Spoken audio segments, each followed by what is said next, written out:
All right, everybody. We are back on this Tuesday night.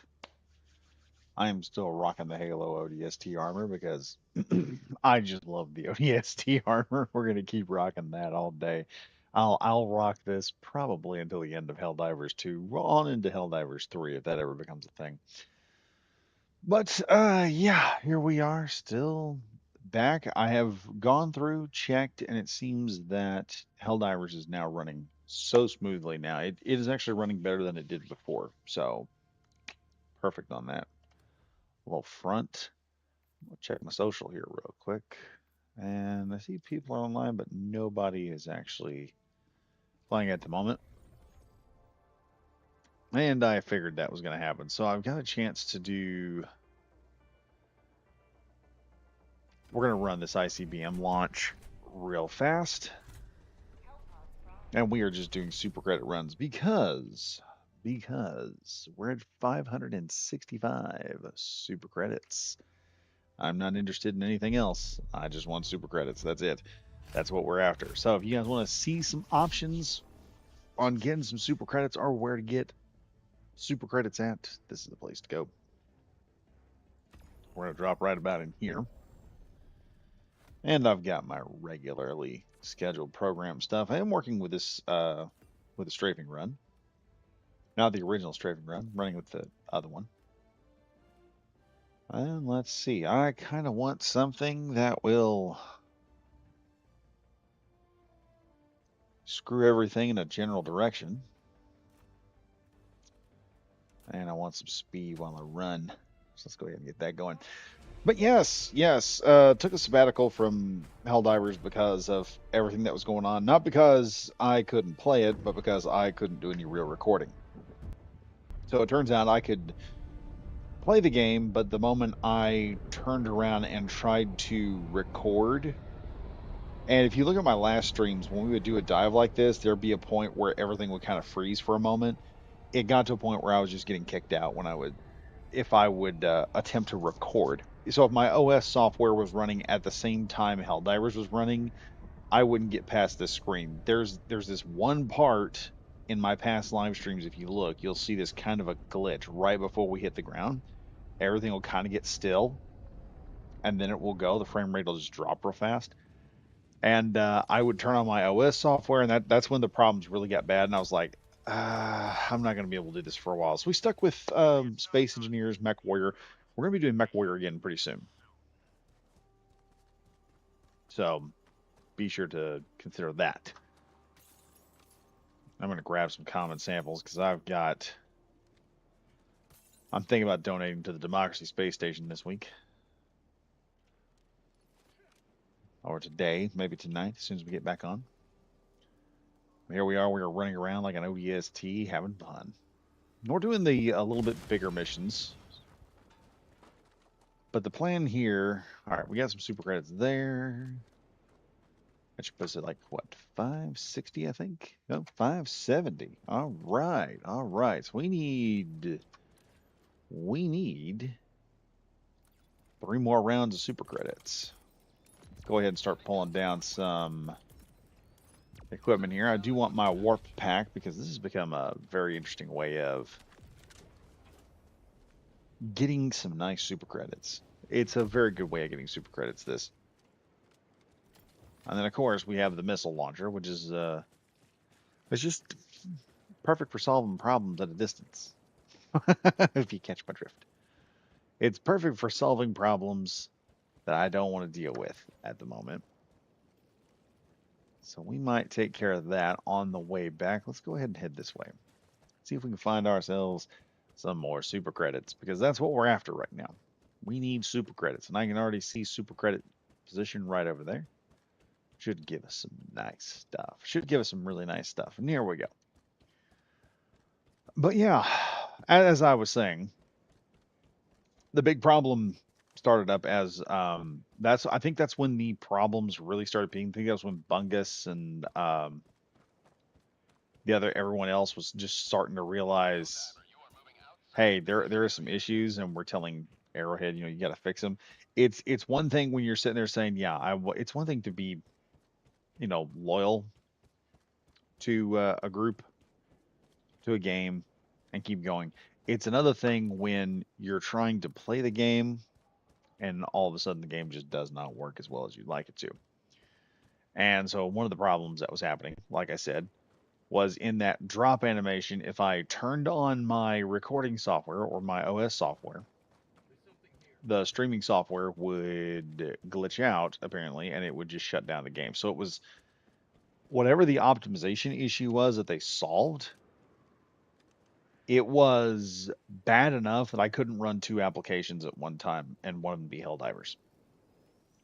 So if Helldivers was running and I had another application going, it would just shut down. It would just completely shut down and kick me out, which it's annoying. It's annoying. I'm not going to say it's not. It is annoying, but we managed to work through it. And I managed to, I was like, basically just look, if they're, once I heard they were going to fix the problem, I was like, there's no point in me screwing around with this right now. There's no point in putting up videos that are subpar and y'all having to see me just like die or get kicked out every 5 minutes of playtime, not even get anything done. So the best thing to do was, we're just going to take a sabbatical for a bit, let Arrowhead solve these problems, and they did. And so now we don't have to worry about that. There we go. We popped open another crate. Got a medal and a stalwart, but unfortunately, I've got a big giant missile, so I don't want to pop that out just yet. All right, let's go looking here and see what it is we could smack from a distance. Now, one of the advantages of this big giant missile launcher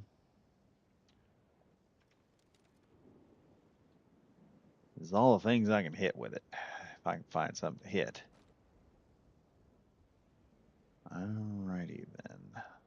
Let's lay down here as we fire this. I want to be as steady as possible.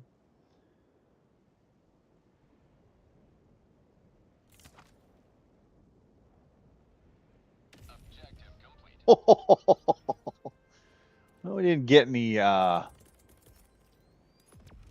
we didn't get anything. We didn't get any kills for that, but hey, we did drop a missile onto a target. Let's head over this way because I think I can.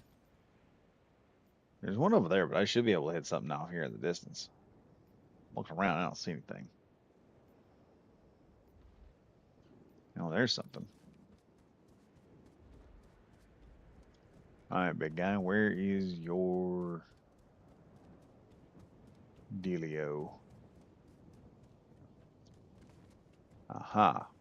Let's lay down here. I see it. I see it. I see it.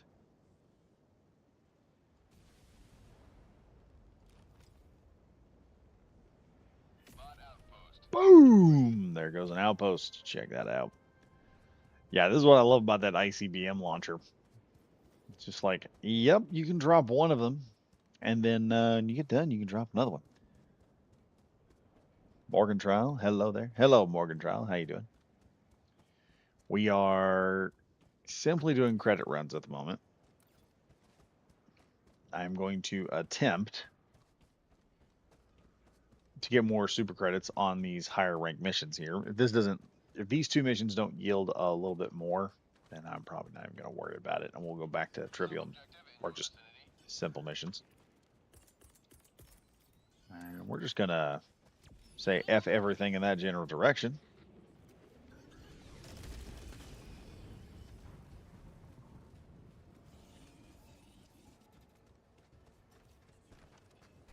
Now, where is he?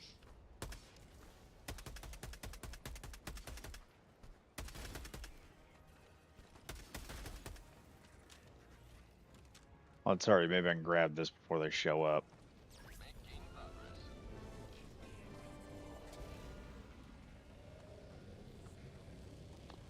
Oh, that's interesting.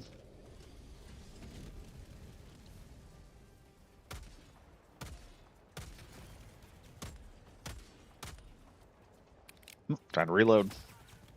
Ow.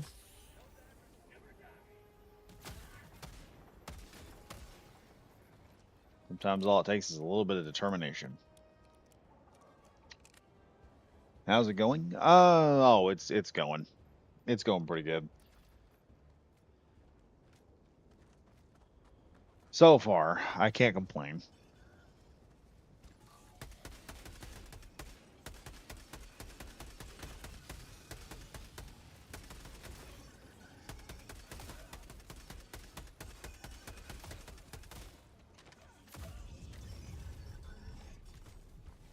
Jeez. Took a hit. That didn't help.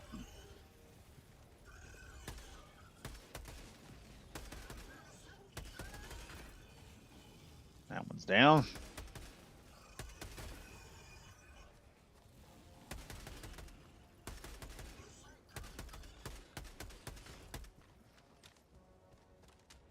Semi-auto, it does wonders.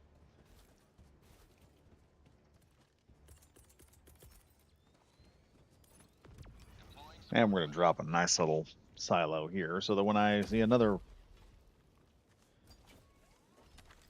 Hello, my good sir. How are you doing?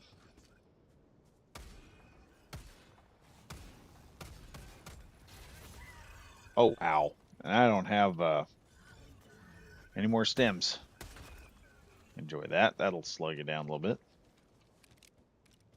Let's see if we can find some stems. We're going to need stems.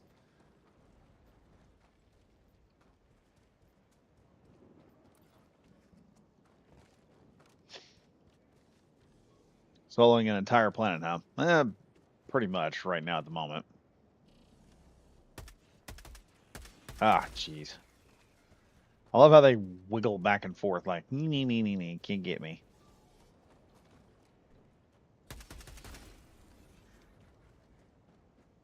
You got more of them somewhere.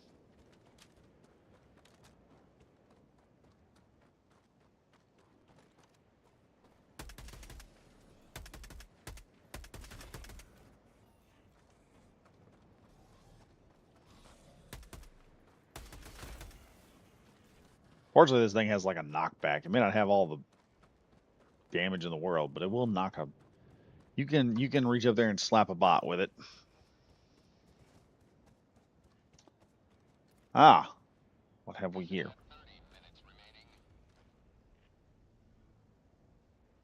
And let's go ahead. Hold on now.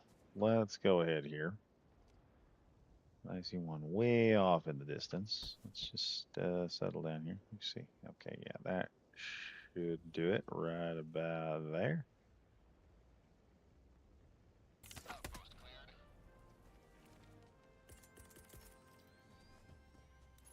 And I have one of these also. I may not have been close enough.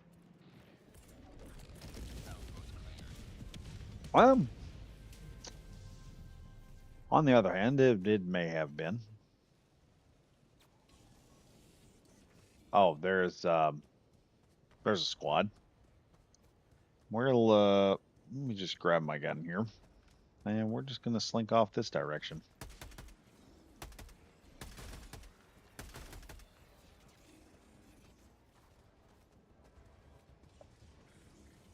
See if they got anything over here.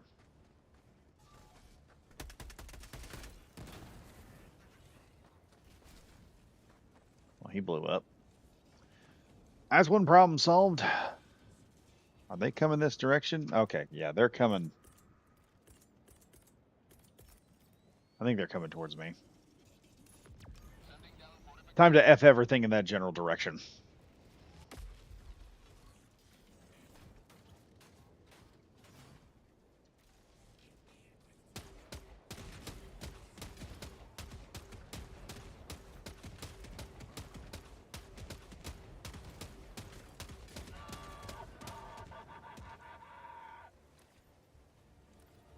I love that one.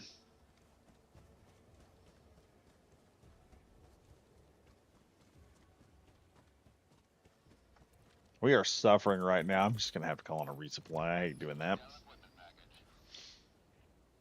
But it has to be done. It has to be done.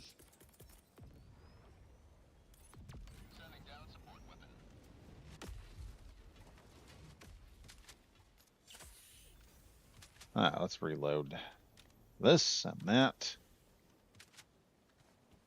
And then let's grab our handy dandy little laser guided boomstick here. And then we're going to drop a laser guided bomb right on top of that.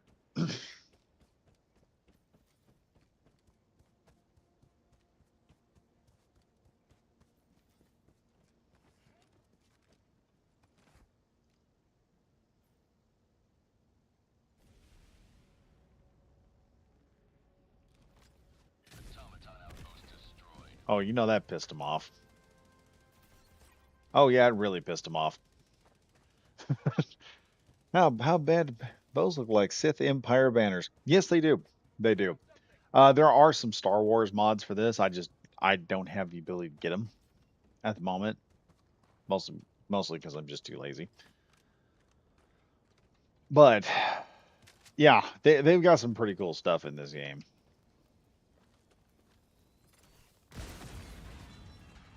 Do I recommend it? Absolutely. Can you get anywhere in this game on your own? Oh yeah. It is not impossible for someone to hop into Helldivers and be able to go out there and get like everything. See, if I'm looking at this correctly, I think yeah, we're still at 575. I'm not getting a whole lot of super credits on this particular mission. That's what we're doing right now. We're doing super credit runs because I took a sabbatical. All right. We're up to 580. That'll help. And I think there's a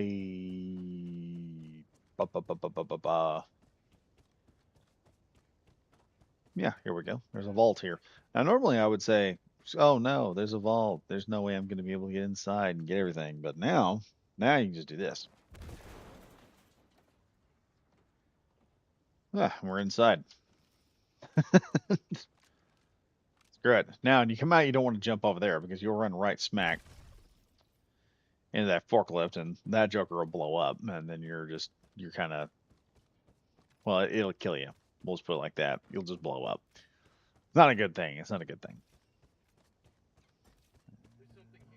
It looks like we got a buddy over here. Got another thing up here. Man, I missed a whole bunch of stuff over here, didn't I? I didn't realize all this was here. Okay. Oh, well, I'm gonna take that. Let's reload this joker back up here. I've got a light machine gun now. Which one of the way you can tell a game is really good is when you get the light machine gun and it is a literal game changer. We're gonna set this thing to 630. Now, normally, yes, I'm all about the planting of freedom seeds, but when it comes to the bots, you're gonna need a little more stamina with your guns. You're gonna need this thing to like last a little bit.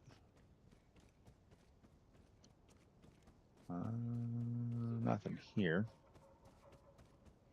And I've already got this, so I guess we're heading off this direction. And we're going to try and launch this stupid missile. And we're going to launch that, get this all done. And then I won't have to do this mission. We'll do the next mission, which should be a little bit easier. It's destroying Devastator, so.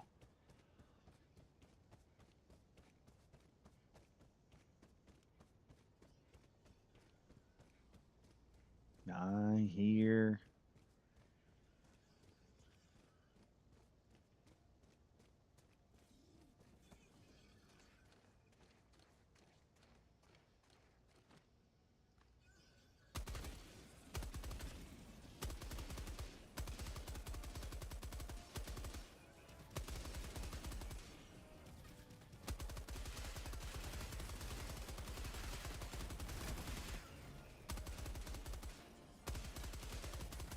There we go.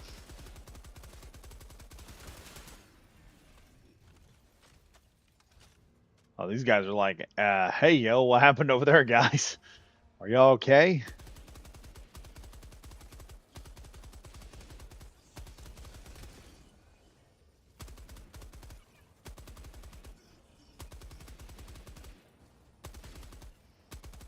Want to deal with this Ripsaw guy before he gets close.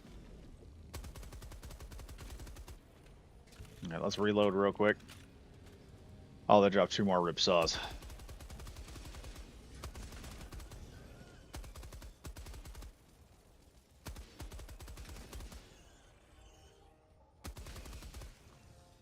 All right, he's done.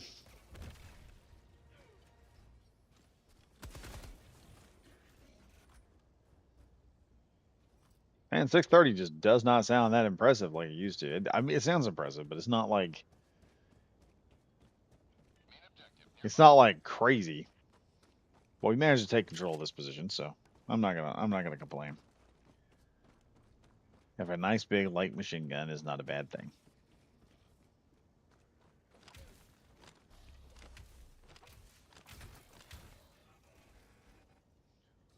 Okay, he's done. That guy did not make it. Okay, we need to 1, 2, 3 baddies and another. Okay, we'll just take him out.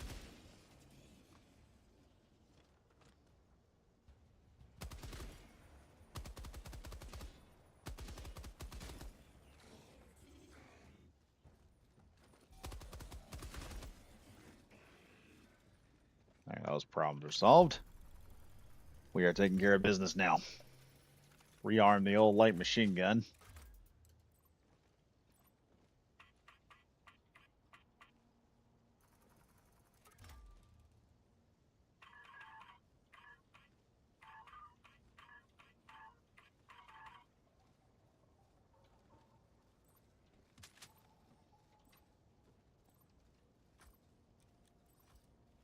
Let's see. They don't seem to be noticing me. I could let this go, but I'm not going to.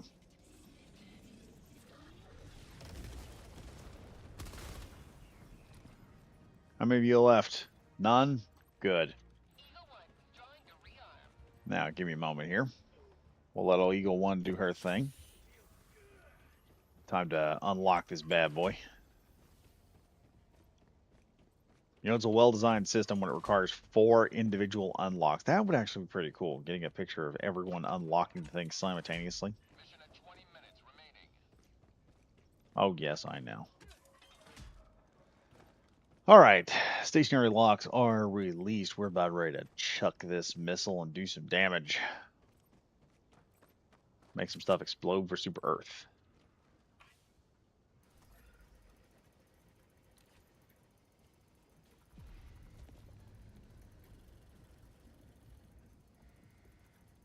Now, what is this?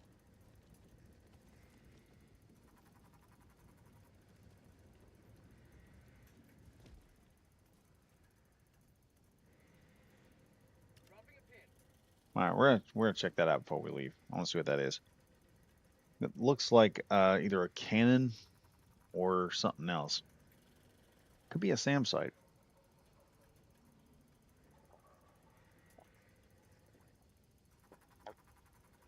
I know a lot of people were asking the question. They're putting up like milk cartons with the SAM sites on them. So that might be that may be a SAM site. I hope it is. All right, come on.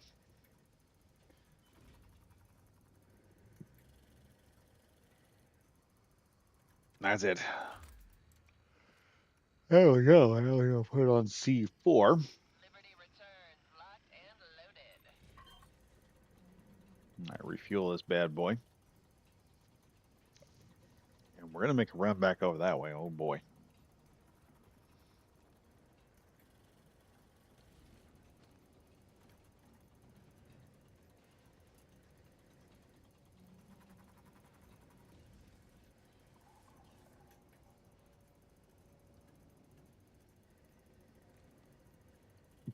Come on.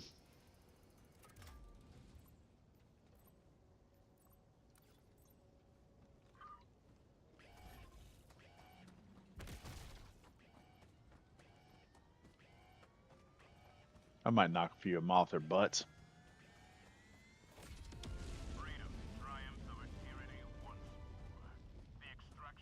Hey, Grexion's on Helldivers. Awesome. Let me head over here and see what this is, and then we'll see if we can get Grexion on there. How's it going, hello hell jumpers? Oh, we're doing great. We just nuked a bunch of bots right off the planet.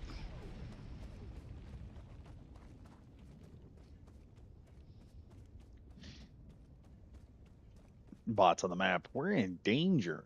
Badger's here, and he's just going to start blowing stuff up.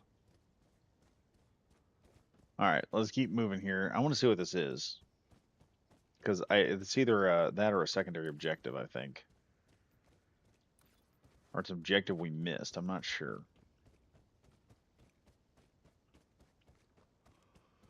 What can it be? It doesn't have a marker on it, so it means we haven't been there.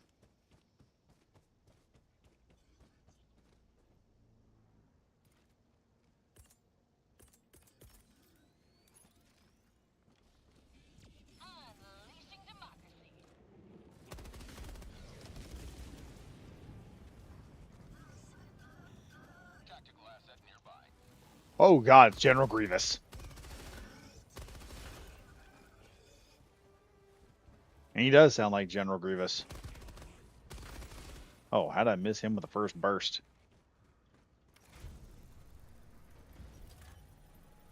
See, now we have it on FU mode.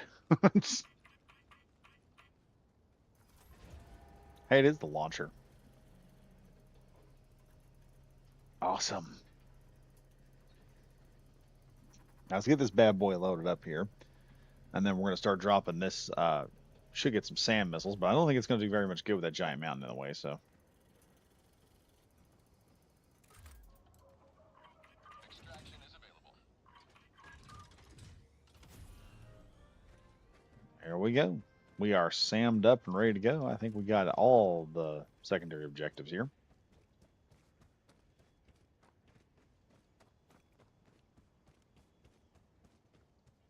And apparently my kid is drying her hair, so the immersion just got ruined. Okay, let's head back to base over here. Let's get off this planet.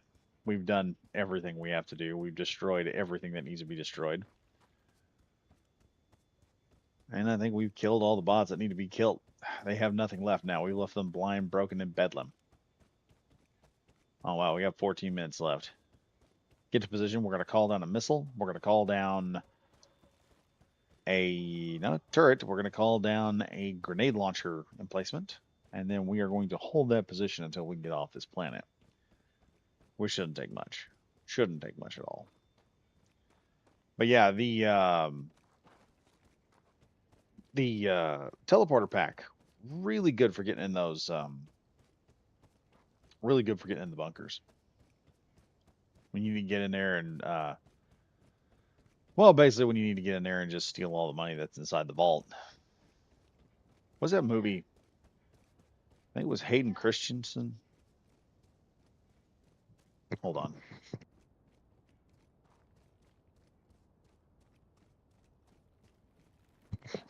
Okay, they're not calling for me. I was afraid I was needed. Most of the time when you're dad, you gotta, it's most of the time that your world goes, here I come to save the day, and that's what you're doing most of the time. Extraction shuttle inbound. Alright, here's the silo. Enemy forces are already on their way.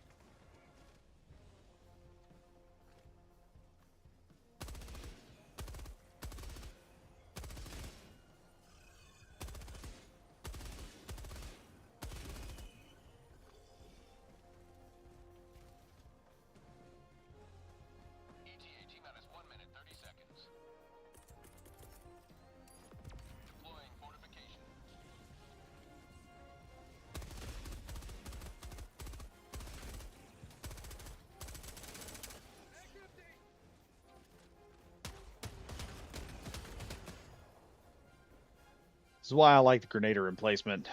Because now, those guys are going to drop right into this little hell zone. Gentlemen, I just wanted to give you a message from Super Earth. F you and all your buddies in that general direction.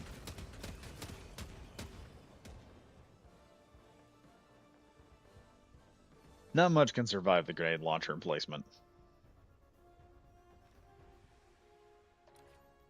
Let me see. We have any more baddies coming? I don't see them. I'm gonna hop off here and reload this bad boy. Now, if we had a machine gun emplacement, I would love it to just have all three of the just have like a big tubular magazine with a belt running out of it, straight up into it, like the heavy machine gun has. And then it's just, yeah, I don't care anymore. I have a whole crap ton of ammo. All right, get over here, boys.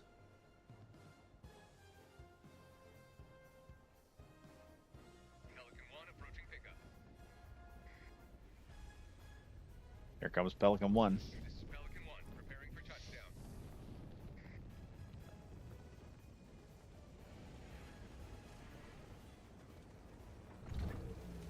Oop, better watch it. Now, before I get on here, I'm gonna drop the machine gun for a minute because we got to make sure this thing doesn't,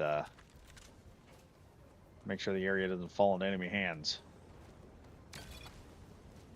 Oh God, this is not good. Get out of here now. There we go. Left with a bang.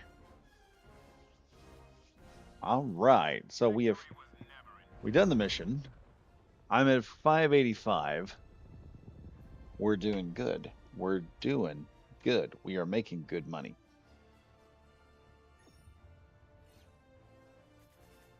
Let me see. I may jump in on Grexion's little run,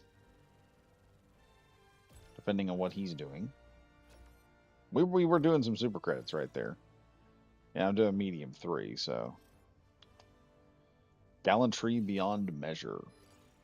The other one is like I gotta take out like some devastators or something like that, I think.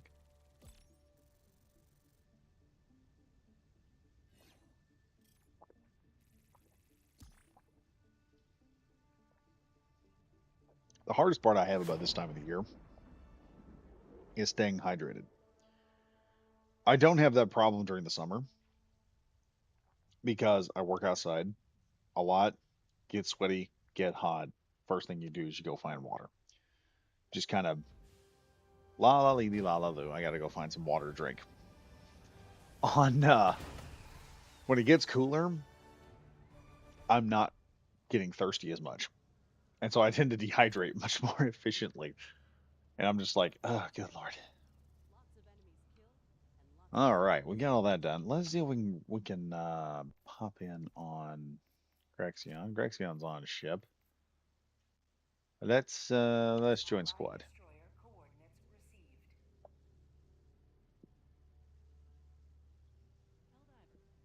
Going in as a hell jumper. But no, I really do like the ODST armor.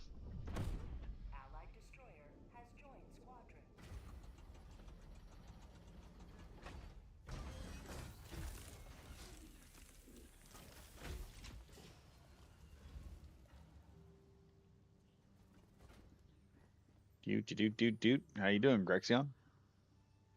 Hello. We gotta get you some samples, man. Looking around here, man. You Yeah, need some. You need some more yeah, bombs, some more explosives and guns all over the place. I mean, yeah. Wait, wonder, do I have samples to even upgrade? I have 88 normal or common samples. Fun enough, I have 88 common, but I have 210 rare and 90 super samples. oh seriously. So we need to get you some common samples. Yeah. Oh, yes, I can finally get the one I was really planning on. The one I get one more uses out of my Eagle 1 stratagem. Oh yeah, that's always a good one. You go from Yeah. you go from one 500k to two 500k in a single run. Yeah, and the next one is I drop one additional bomb, but it's like with the airstrike and cluster bomb and such. Yeah, that really you'd be amazed what one extra bomb will do. I was kind of hoping it would also do it for the 500k kilogram bomb, but I guess it would be kind of OP for it to drop 2 in one run. Yeah, it would be. Though I will say I'm having fun with the new missile launcher. Just rack that thing up, and just drop it onto a target. It's Oh, by amazing the way, what that'll kill. have you seen that they increased the damage on the Halo assault rifle? It went from doing 80 damage per shot to doing 90. Yeah, we're gonna hop out of our regularly scheduled programming to check that out. Seriously, wow. Yeah, they in the Helldiver Discord they show So that's a medium the pen patch note. weapon. Yeah, That's a medium pen weapon doing AR-23 Liberator levels of damage. yeah, and the Liberator. Wait, no, it's not the Liberator. The I think they also buffed the Adjudicator, if I'm not mistaken. No, no, but the Slugger, the slug firing shotgun you get from the Helldiver Mobilize Warbond, Yeah. it used to make 280 damage per shot. They buffed that up to Jeez. 330. Whoa, what will that kill in one And shot? they also increased the damage to durability, to like the durability damage to like limbs and stuff Okay, from the from M98. 75 to 90. Did they buff the M90 a shotgun? Because that thing is pumping. I don't remember that thing doing 605 damage. Oh, the Halo one? Yeah. No, that thing has always made 605. They didn't touch that. Thank God. And that makes. I That's saw the someone on the whole. internet going, That's "That doesn't their make any sense." justification to having it, to keeping it as light armor penetrating, because it has the highest damage out of any shotgun in the game. Well, yeah, because everything else is 12 gauge. That's a 4 gauge or an 8 gauge, I think. Yeah. Someone online was going, actually, they should lower the damage there because it's Yeah, light like armor I've been penetrating. They seeing should some do people like you should do. complaining I'm about that the like, Halo Warbond, like there's only one medium pen weapon, yeah.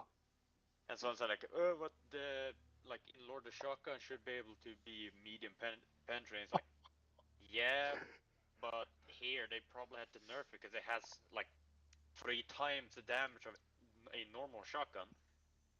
Yeah, but it's like I said, it's like a 4 or 8 gauge. It's Yeah, a it's I and for did. those that don't know, the higher the number on a shotgun gauge, the smaller the shell casing you're firing, the less buckshot you're firing. So a 20 gauge is going to be really small. 12 gauge is going to be like in medium area. Eight gauge is approaching like M203 grenade launchers level of FU.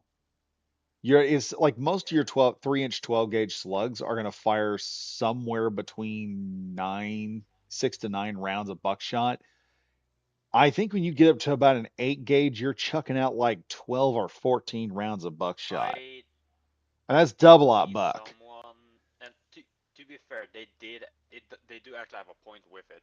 Someone said that in with the variable, Hmm. which how you can like select how many shots to fire, like either all of them or just a salvo or just one shot per pull of the trigger. Hmm. If you fire salvo, it should be medium pen because you're shooting an enemy with 7 bullets at the same time. Oh yeah, I can see that.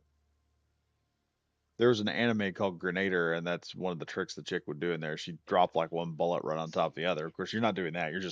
You're hitting a target with Yeah, like, was it 7 rounds at the same time? That is going to shatter something. yeah. From what I can see, like most weapons, like some of them got some damage increased, and then but majority of them have gotten um, durable damage. So you're doing more damage to like the durability of limbs on Oh, like so bots, see, for example. that'll make things easier to. Yeah, and majority of the SMGs have the dragons in, or let's see, yeah, the dragons increase, so you can shoot further before you actually get the like damage drop off.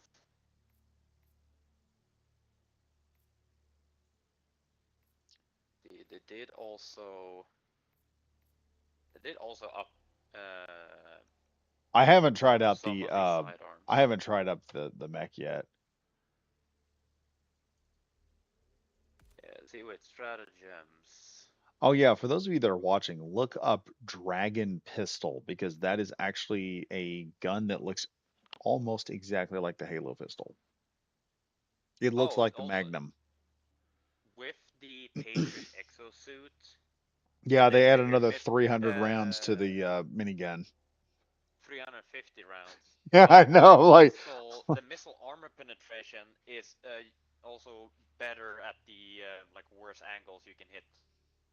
oh, so we actually have a chance now against the War Striders. Yeah, you can now actually or kill enemies at worse angles than you could All previously. right.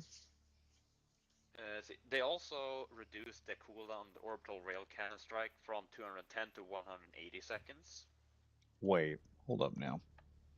The the solo silo, they increase the health from 800 to 1500, and enemies will not attack it.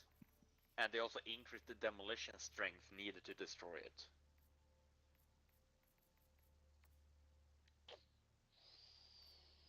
Ooh. Wait, I didn't check. Did they?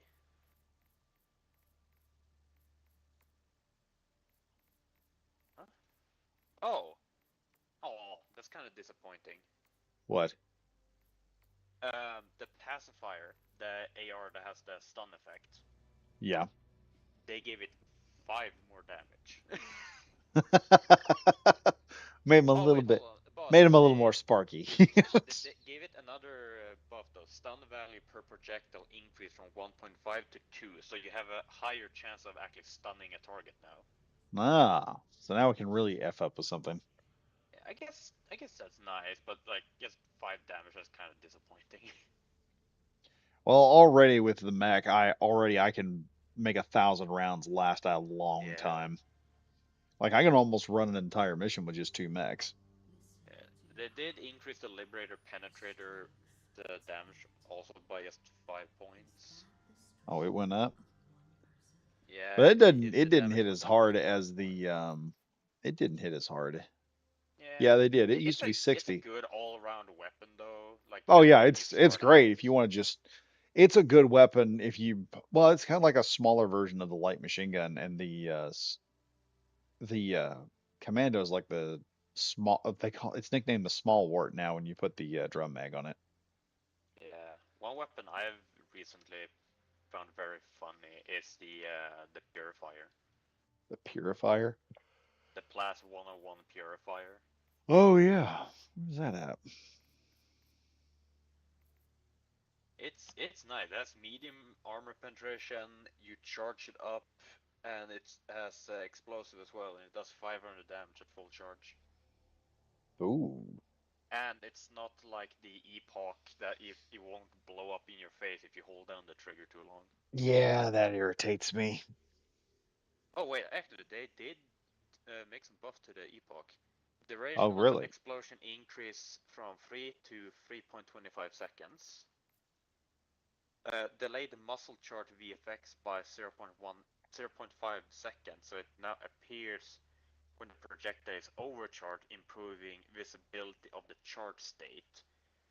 So there's not a delay between when the pins like go in for when it's overcharged to when it actually explodes Oh by nice. half a second. So hopefully you won't kill yourself as often. Hopefully we won't have any more KIAs on the Yeah. battlefield using the Epoch. Damage on. Oh wait, hold on. Damage on standard projectile explosion increased from 400 to 500, and then the demolition strength on overcharged projectile increased from 10 to 30. Oh, it actually does a lot of damage now. Oh. So the strength on the overcharge is 10 to 30. That means it will actually destroy shit around it much easier now. Ooh. And it does 500 damage, the same as the Purifier. So it's basically a char. So it's basically a heavier handed version of the purifier. Yeah. Oh wait, I might actually. So I have a macro for like some of my favorite strategy and weapons. Because I have a MMO mouse, I can swap on one side for 9 buttons, so I can have one with 3. So two are for two of them are always one resupply, one reinforce, and then I have one that I switch out depending on which stratagem I'm running. I'm gonna run Epoch because that actually sounds very interesting. I wonder if the missiles on the mech do what, more damage? I want to One test them out. thing, I want to test the one thing missiles they out on did a factory. up, yeah, one thing I've seen that they have done for most of the pistol is increased. Some of them they've increased, some of them decreased the drag on them. Mm-hmm. And for example, for the Warrant, the pistol I use, they have the gravity multiplier has decreased. I don't know what exactly they mean with gravity multiplier. If that's like with the rounds that they track better. It may be drop off rate because gravity, But when you fire a bullet, a gravity will pull it down. yeah, but the Warden shots are their gyros. They they're rocket propelled. Yeah, it may not have an effect on those, but So well, what I'm thinking, because from even what a I can rocket see, propelled, even a rocket will be affected by gravity after a certain point in time. yeah. It's got But to here's the constantly thing. provide some upward thrust. Yeah, but here's the thing. When I look at all the sidearms they changed, only the Warrant has gravity multiplier decreased. And it went from 1 to 0.3, so that's a drastic gravity decrease. Well, that may be making up for the fact that it's a gyrojet also. Because Maybe. the one thing about a bullet, it's the difference. It's one of the reasons why. Okay, so history time. California at one point in time tried to outlaw the 50 cal, 50 BMG, and so Good luck with that. well, they turned around and they created a next best, what they considered the next best thing, which was 338 Lapua. And 338 Lapua actually ended up being a better long. Their intention was to get rid of long range armor piercing rounds, and guys just took a 338 Lapua grain bullet and they just put a 50 cal powder pack behind it. So it had this chunk amount of 50 BMG amount of powder behind it in a 338 caliber or 338 Lapua, which is a much more neck down round. And it ended up flying far straighter and being more accurate and having more armor penetration than the 50. So, and Yeah. sometimes it's To best be to leave shit fair, alone. there is one caliber that I just find incredibly like it's the stupidest caliber simply because of how big it is, and it's called 500 Nitro Express. Oh yeah, that's almost you're approaching like the only thing that's more chunkier than that is elephant cartridge. I'm fairly certain that the Nitro Express was made to hunt like buffaloes. Oh, have you ever seen the movie Tremors? Yeah. Okay, remember when Burt Grummer breaks out the elephant gun? he pulls Oh he yeah. pulls out the he pulls out the freaking round that looks like a sex toy. Yeah. He's shoving these things into a gun. To be fair, that kind of reminds me of there's a YouTube video of a YouTuber. He gets to test fire a elephant gun. Huh. Uh, but the elephant gun has, or it might have not been an elephant gun. It was like a really powerful I think I know that's the one where he pulls both double, like triggers twice. two barrel gun, and Yeah, he that accidentally pulled both triggers instead of just one. that is an elephant gun because they were designed with two barrels so that if the first shot missed, you'd have a follow up shot because when you fired the first Yeah. one, the elephant's going to charge. So you have to be able to take it out in the second shot. We can't use just one. Safety reasons. Yeah. Hey, you wanna fight some bugs? Oh, good lord. If I do that, I want to use the freaking shotgun. Let me get that. Yeah, Let cause me get that 8 gauge. yeah, Let me cause you work in that have 8 gauge the main magic right there. warrior on Oshauna.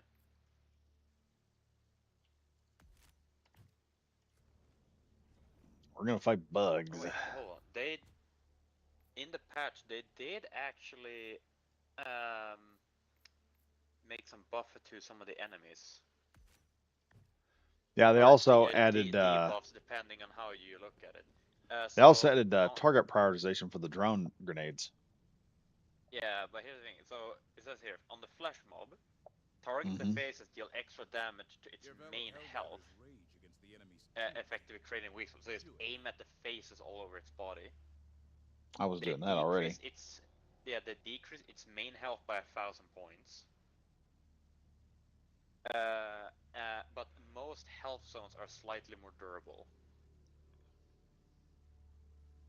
Yeah, usually I got tired of shooting at the face. I was shooting at the face before, and I finally got tired of it. And I was like, all right, every time we fight these guys, I've got a light machine gun somewhere on the map. We're just gonna hammer away at high speed, just see if that doesn't chew through it. The elevated overseer, essentially, like majority of its health, like main health or health to its body and armor, has been reduced, and it's also been made slightly easier to set on fire. Oh, good. Because them things were So annoying. yeah, so Leviathan, now equipped with beam-based weaponry, Leviathans will not show up in mission outside of cities. They were showing up outside of cities. Apparently. Now, Terminids, this is where I find it interesting. So, the Rupture Strain enemies. There's updated text for all Rupture Strain enemies for better readability. Hmm. Rupture Warrior movement speed when underground has been decreased. Needs to surface more often when moving underground. Its burst attack is slightly slower and leaves more space to be dodged. Smaller damage boxes when attacking from below. Front legs armor decreased from 3 to 2. Will prefer to emerge before attacking turrets instead of destroying them from below ground. There's a bunch of that. But here's what I love about this. Dragon Roach. Spawn rate decreased. 50% lower on difficulty 5 and 6. 40% lower on difficulty 7, 8, and 9, and 33% lower on difficulty 10. So they won't spawn as often. Hmm.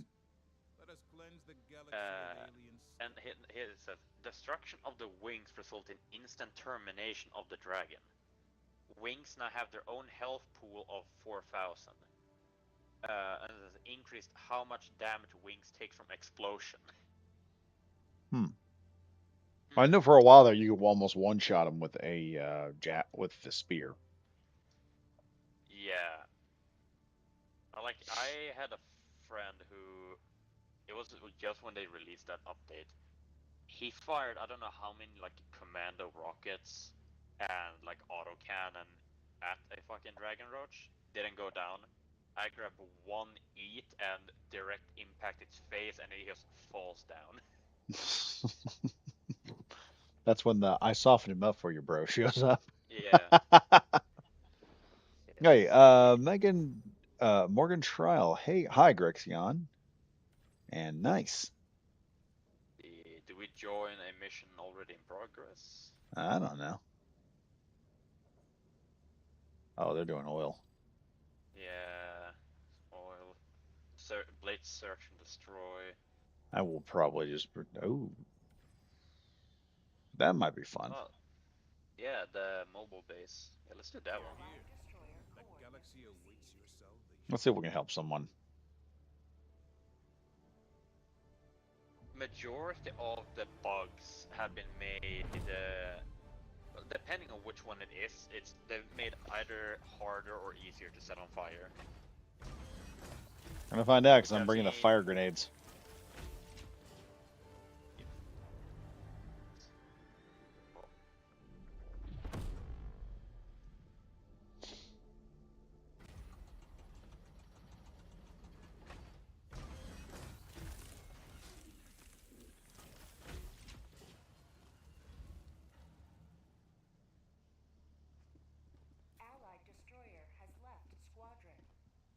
Okay.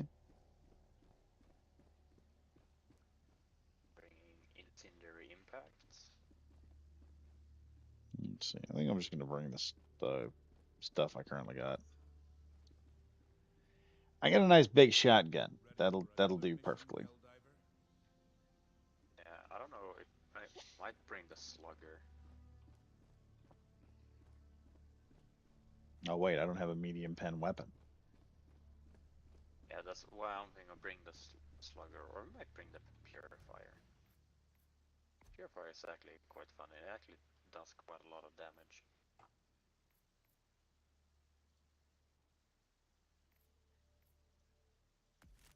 Take the warrant. That's medium armor pen, isn't it? Yeah, the Yep. warp pistol is also quite good. Magnum's fun. The verdict or the warden. It's not the warden. It's let me see here. I think it's the verdict. Yeah, it's the verdict. Yeah, That's a nice one. yeah, it is. Has the same recoil as the warren. You're here. The galaxy awaits your salvation. It's like the warren premiere for that locked-on feature. Yep. Ooh. There was a couple ships all mashed together, and I thought, wait a minute, is that something new? Right there, out there.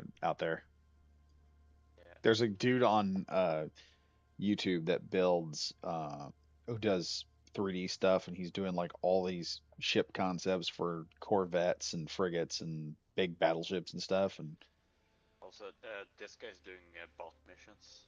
oh, he's doing bomb missions. That'll be fine. Yeah. The warrant works for that too. I'm switching to my purifier. I'm going full plasma.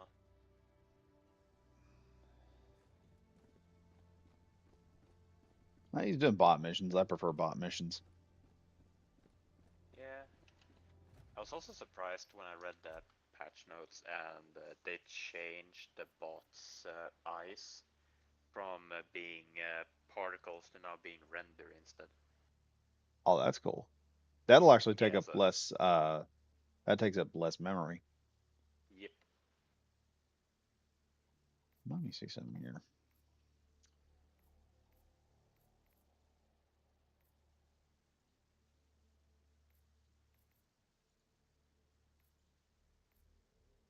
Okay.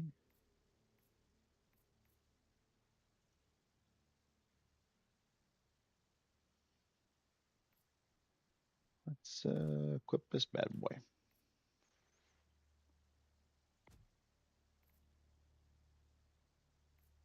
And I'm gonna equip this. Go back to the suppressed pistol. Now the SOCOM. Yeah.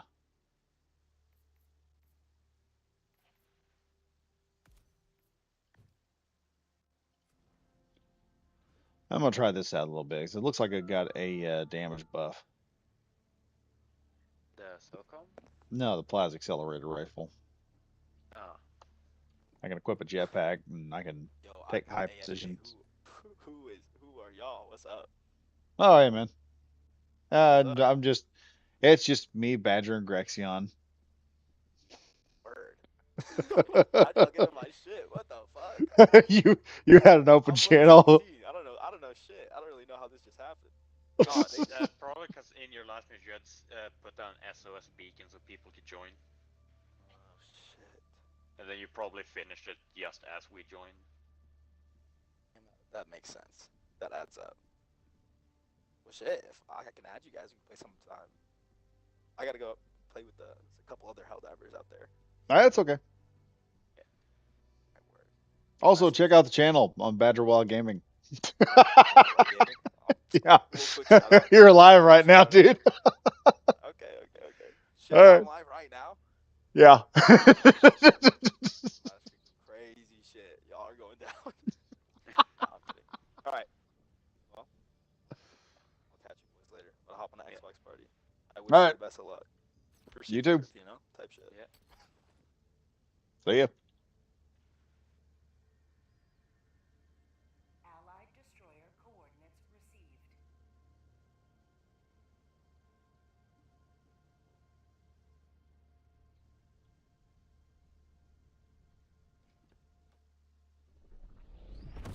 Whoops. All right, let me hop back in with Grexion here real quick.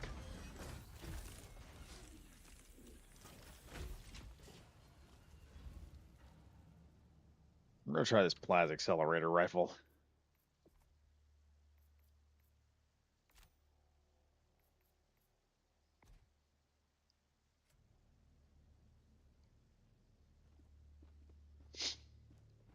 If I get Grexion over here, we'll go kick something's butt. I do want to check out this Plasma Accelerator. It's been a while since I used it. Your fellow Helldivers rage against the enemy's tyranny. Join them. Allied destroyer has joined squadron. Let's see. We must dare free our galaxy from the affliction of bug and bot alike. This is I like gonna that be- there's like a 20-second delay or so between what I see on your stream We must and time determine its what I see in game. choose an operation Yeah. and That usually helps out. I usually sit there and I'll mess around on there and Also, I think I had an issue with Helldiver when they released the optimization patch, but I think it's fixed because I haven't crashed anymore. Some Yeah. stratagems would be like the pod would be empty and would just be a let the purple enemy question feel mark. the wrath of oh yeah. And some Helldiver also had it on the back, so probably a stratagem like support weapon that didn't load in. The moment I would see it on my screen, like 3 seconds later, I would crash. Yeah, I was talking about earlier in the stream that one of the reasons why I hadn't done Helldivers in a while was because my someone had told me that there were issues with it, and I hadn't done a live stream, and so Yeah, I they ran had- back.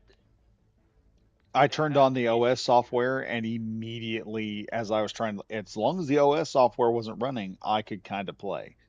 As soon as the OS software got turned on, it would crash almost immediately. And I was like, well, we're not doing any live streaming anytime soon. Yeah. Now, the thing I've seen some people report, although I don't know exactly how true it is, because I know some people have reported like hard locking, and they have said that they're working on resolving those issues. But one thing that I still don't know to 100% sure how true this is. Some people have reported that the game has burned out their CPUs, so they've like destroyed their CPUs. Yeah, I did notice when I was playing that my cooling fans were kicking up into high gear every so often. Yeah. But also early, I know you said that you wanted a stratagem which was like a machine gun emplacement. Did you forget about the heavy machine gun emplacement? Oh, which one? The Gatlin Sentry?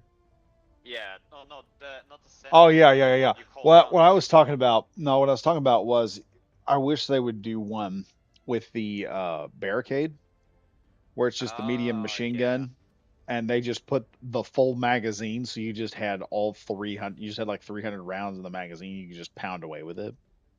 Yeah, true. Since you mentioned that, I'm gonna take that with me too. I'm bringing Helpot space optimization. Let's see. I need something for. Also, I'm running the full like ODST backpack, the resupply one.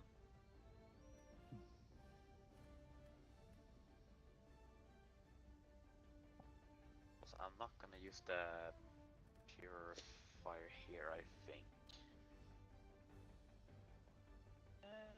Maybe. I'm gonna take a medium machine gun with me. I have seen apparently one loadout that I've seen some people bring on bot front is the exploding crossbow and the ballistic shield. Oh yeah, because it's one-handed, isn't it? Yeah. Wait, hold on. We're fighting Terminids, right? Yep. Yeah, Yeah, incendiary impact it is.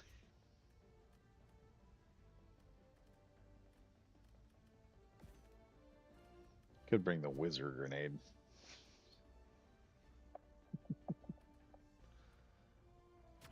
All right, let's do this. We're diving into hell.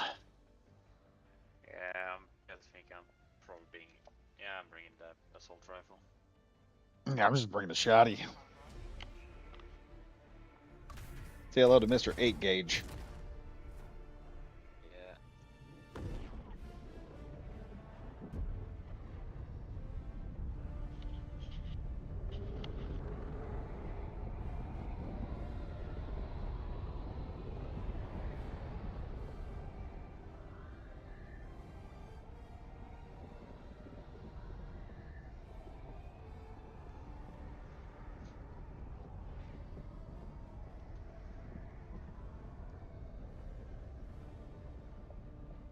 I remember when this game first came out, and you'd be sitting there in the drop zone for like 20, 30 minutes. 10 minutes in, some dude would start playing Nickelback.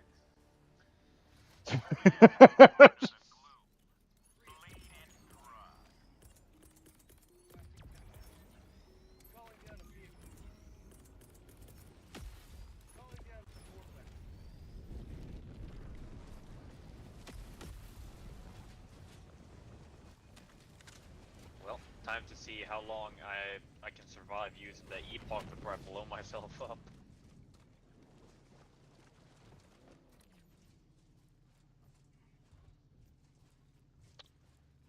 Okay, we've got a small container here, but I want to try and hit some of these areas. Usually, on this particular type of map, there will be a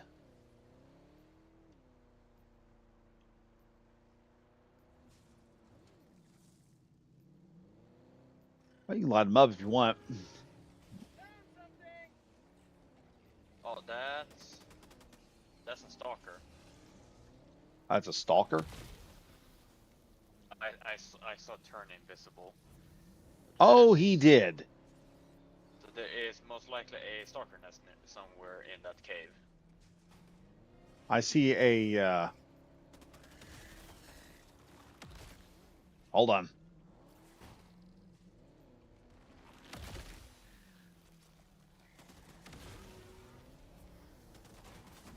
That's not a stalker. Oh, Oh, that spewer killed me. Also, I think I see the stalker nest.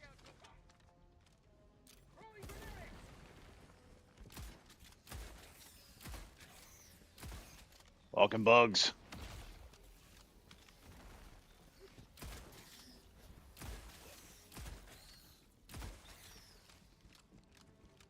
Let me get out of this cave here, and I'll try to call you back in. Yeah.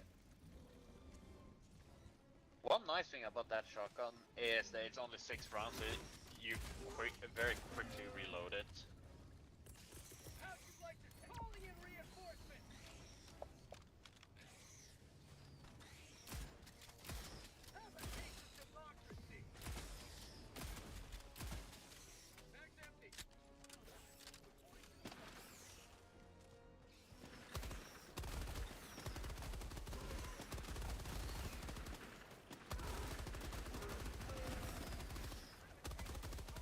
They have changed the noise of the MG. It sounds beefier now.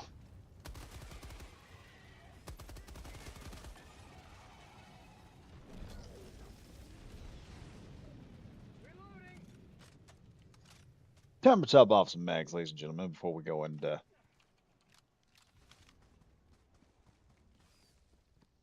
Give us a prayer before we go in.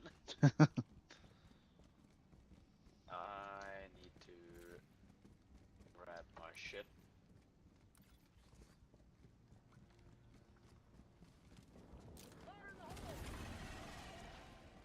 there we go. That's solved. Oh, you son of a bitch. Snuck right up on me.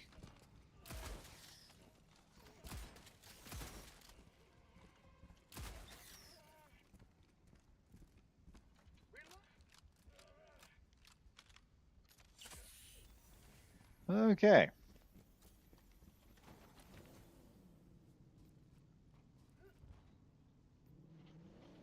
Now it showed there was something over here. Let's see what this was.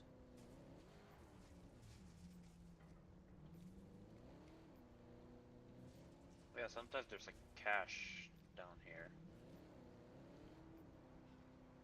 Something. Oh, that's a. That was a spewer. Oh, hey. There's some equipment. Sometimes these little. There we go. That helps.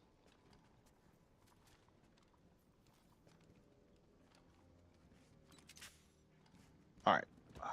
Let's see. We got all that. It must be at a different point. There's usually a portable. Purple Deal? hell bomb. No, not a portable hell bomb. It'll be a portable. What is it? LiDAR station? Oh, Yeah. like a portable radar. Yes, portable LiDAR. It's a LiDAR is what it is. It hits the ground like lasers instead of radar, or lasers and radar combination, I think. I think it's what it's called, LiDAR. Okay, let's see if I can get out of here first. Don't worry, if I see any bugs, we're not going to stop and ask for directions. I'm just going to run them over.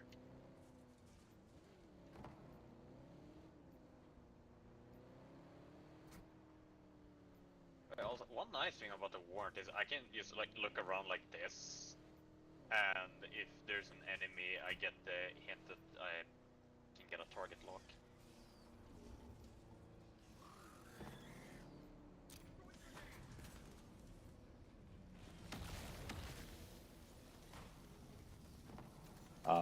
Okay. This ain't good. Oh, those are stalkers. Which ones? The new ones? Behind us. Oh. It'd be nice if that 50 cal was operating right now. Yeah. Here's the nest. Oh, this is a big boy area. Hang on.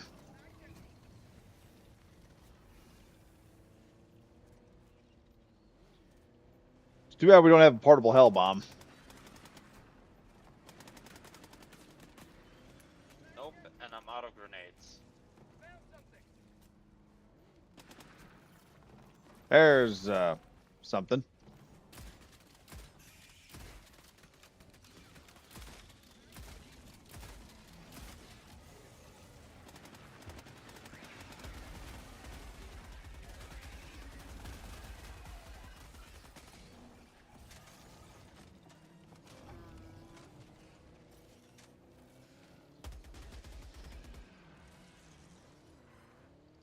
Give me a stable platform.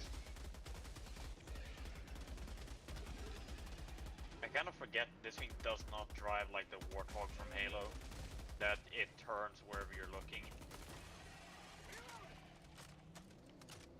Yeah, that's kind of like the one like assault, quote unquote assault vehicle that I really know how to drive. I hear you. Do you have a grenade? I can't throw it. Here, just drive off. I'll take care of it.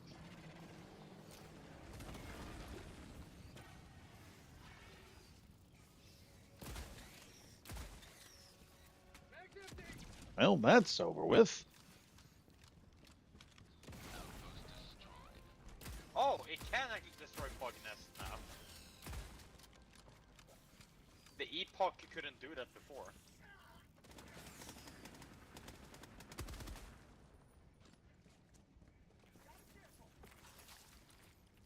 All right, we're getting more of those. What is Also, I'm setting this? my flashlight to auto. What's over here? Let's take a look. I'm out of grenades, by the way. Yeah, same. Nope, nothing that way. Want me to resupply you? Do you have resupply? I have the resupply pack. Oh, nice. Actually, Hang on, let's get over here. I may have you just call me in a resupply pack. Does that work with me having the machine gun? Oh, hey, metal. Nice. Still haven't found that dadgum. It must be over here. Dropping a pin. South. 300 meters. Where's the truck? Oh,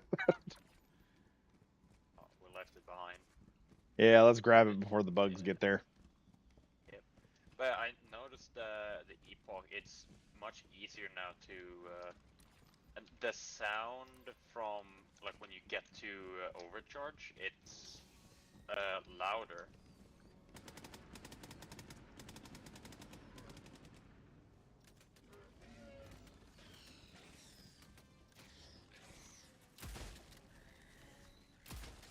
No crybabies.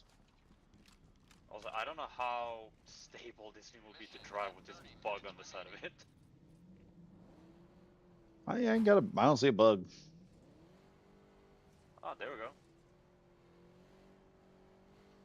All right, where am I heading?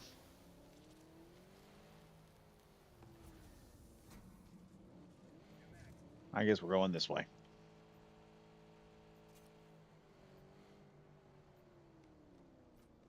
Okay, I had that. That wasn't in gear. All right, I think I just saw where the LiDAR is. There it is, right there. This thing. Ah, And and it's easy. You just pop a button.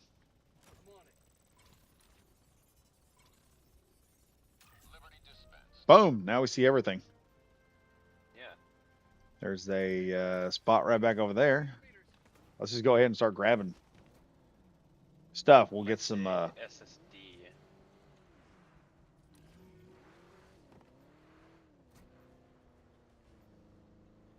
I'm a decent driver. We'll be fine. In real life, I'm actually a very good driver. In video games, not so much. Let's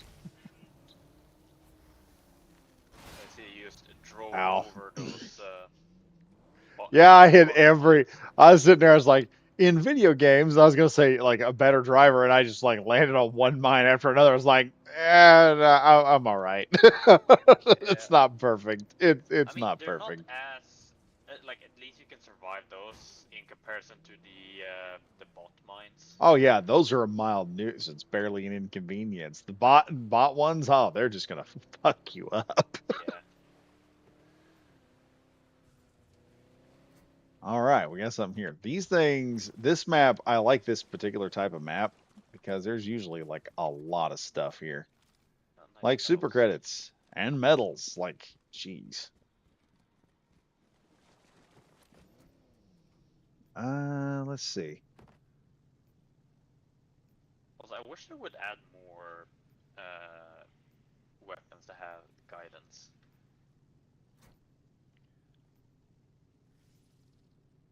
Dropping a pin. Southwest. We're gonna try and get that SSD real quick. Drop it off at base camp.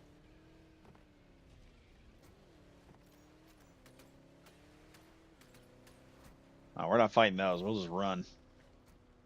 Yep. Let them try and catch us. We have a Jeep. I actually think you could probably make the FRT, because I got to noticing something the other day. A Jeep Rubicon almost has the exact same dimensions. You just got to give it some bigger tires. I did see a video from YouTuber, a fat electrician. He did a video that the U.S. Army is getting essentially the Jeep 2.0. That's a Chevy. Yeah, it's just a skeletal Chevy. Yeah, it's a very, very, very baseline Chevy.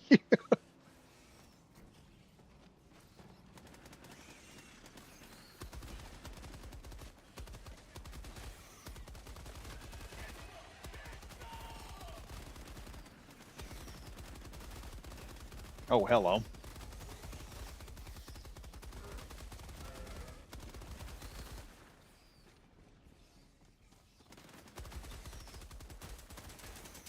And I saw a video he did with habitual line crosser. That where they actually went out to test it, like got to drive in it. And I like how the Fat Electrician ass it's like a crash course in like drive-by with it. All the original Jeeps were awesome, especially the ones that were used by the SAS at times. Oh, I don't have any grenades. There we go.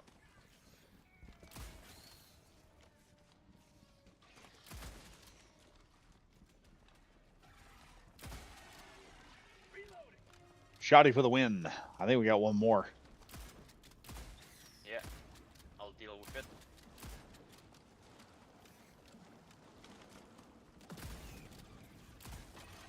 Oh, maybe not. I need to shoot like directly at the opening. Oh, there's another one over here. I've got an SSD hard drive.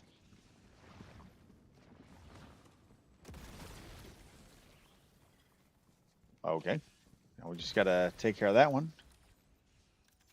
That's not everything, but I think we'll just head on back to the truck and get out of here. I'm fairly certain I saw a invisible like mass move in front of me.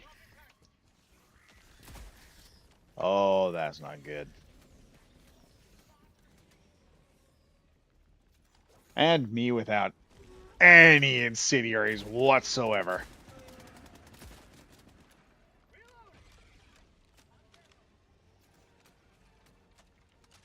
Fuck! The fat fucking bug's in the way.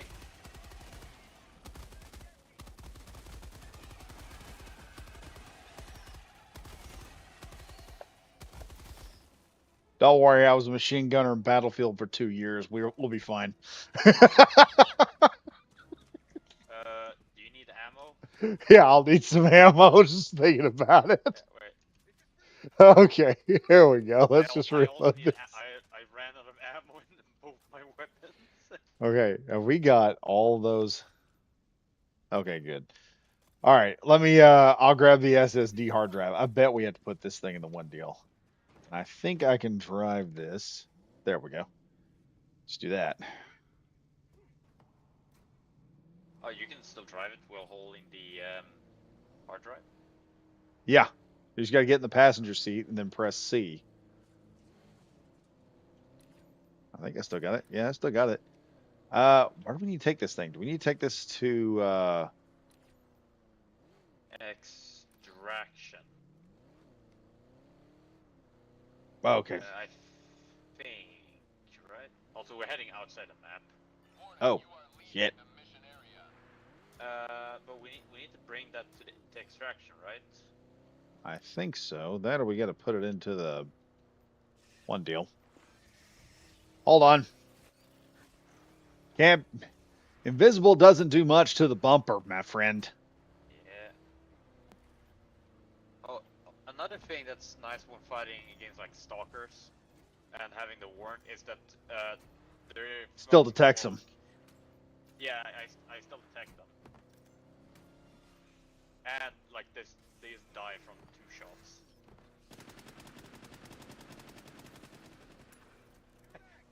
Fucking tactical drive-by. Yep. Let's take a look at the truck over here. If it if it doesn't need the SSD in it,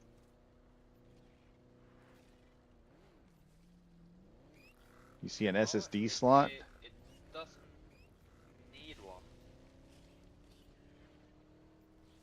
Oh no, it has an extract with the SSD. Oh, it has We don't extract need with to it. insert it. We need to bring it with us to extraction. Oh, okay, let's just head to extraction then. They can call all the idiots they want right over there. I don't care.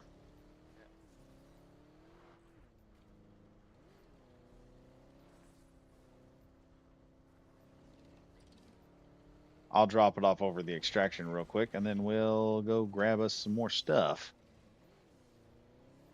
Where's the extraction at? Ah, there we are.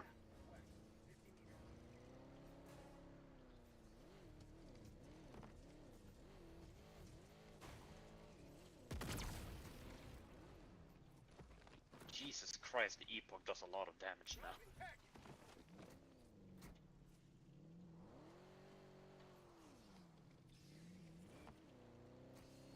It's actually a fairly good stratagem now. That's actually viable. Yeah, because like before the amount of damage it did was kind of lackluster. Southeast, 100 meters.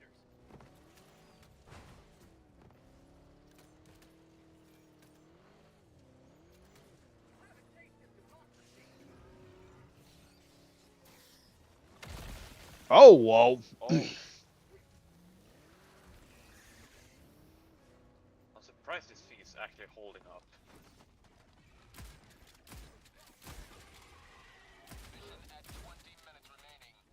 Oh, time to reload.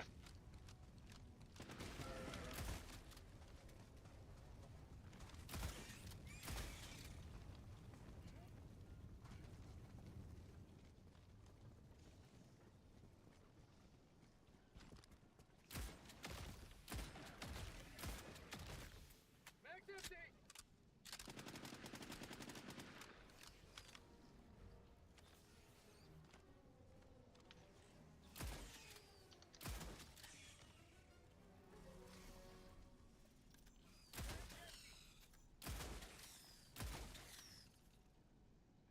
There we go.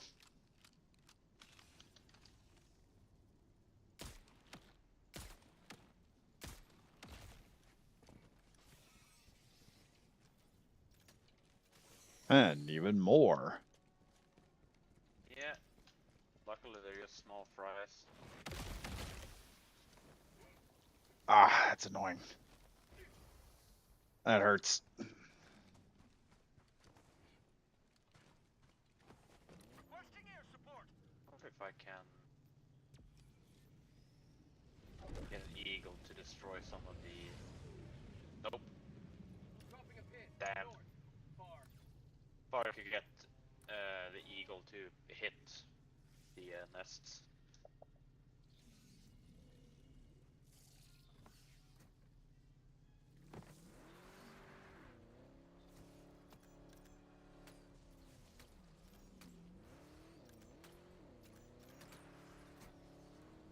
These like the shots are more accurate on the warrant.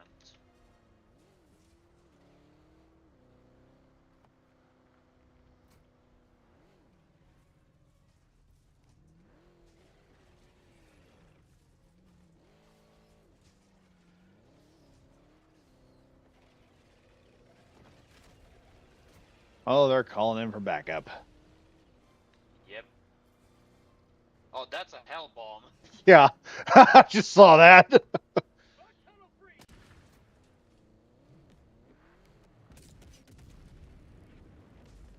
Maybe we took care of a few problems like that. Hopefully they got a few of them. Did you get any kills? Nope. All right, we'll try to double back. See if we can just kind of outdistance them a little bit.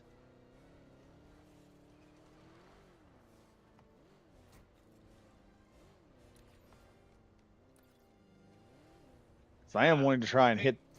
I think we're lost them because they're heading towards where we were driving.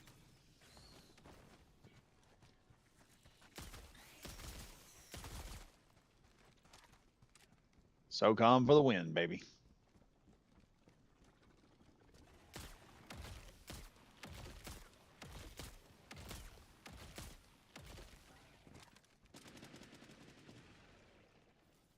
Got a medal.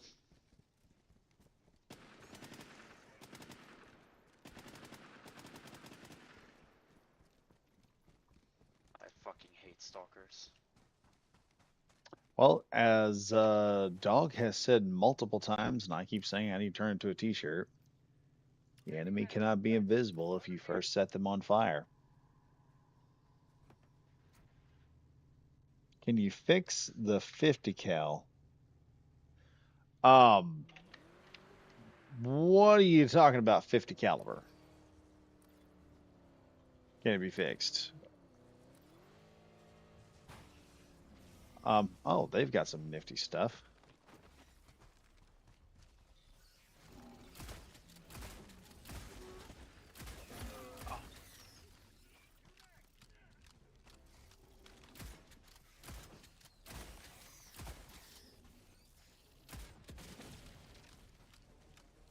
Holy.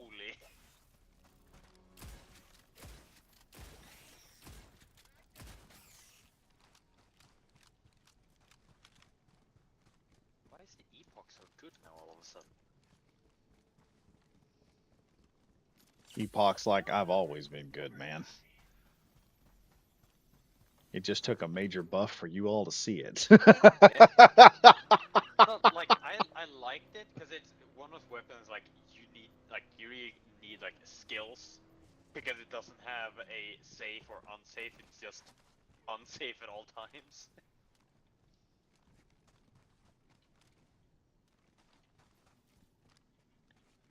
We got a nice big gun over here. Like before, like when you hear the chirping sound of it being overcharged, like you need to more or less Let release go. it yeah, like immediately. Goku, you gotta let go. You've charged the Kamehameha too much. Yeah, more or less. He tried to call for friends and I ran his ass over.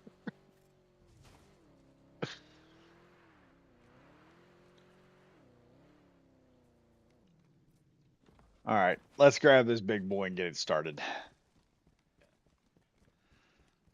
You can drive, or or you can drive or shoot. I don't care. I can drive. All right. Okay, now see. First one is over there. More or less just like above us. Jesus. Oh no, there's no way in hell I'm making up that steep ass hill. Take it easy, man. It'll make it. Oh, never mind. I thought I got I'll just stuck go on into the wall. low. We'll have to switch into low gear. We can make it. I just have it in drive.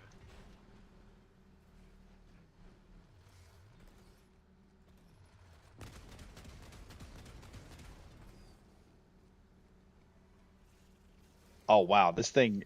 Okay, it doesn't matter if the system is.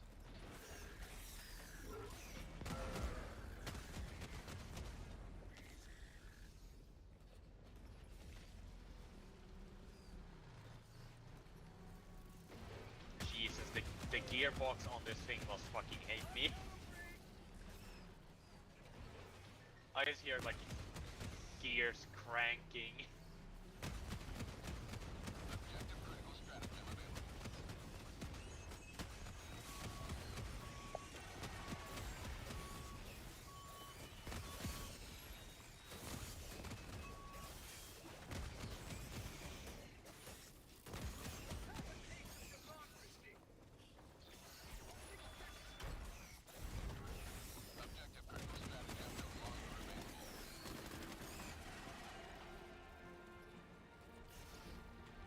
Oh, this turret sucks. It's powerful, but it sucks. It has literally no fucking depression. I know. I can't get this thing to go down for nothing. But I would like to build something like this in Space Engineers. That would be awesome. I have seen some people. You said it wasn't operable, so I thought it was breakable. Oh, the 50 cal. That depends. I'm Oh. trying to remember where I said that. Man, that was quick. Yeah, it was. Let's get that next one fast. Before it ends up shooting. Yeah, that's just a bad idea. Jesus. Okay, time to get some speed. This thing have infinite ammo? As someone who actually went to school as a car mechanic, hearing a gearbox crank like that hurts. Well, the heavy machine gun is out of ammo.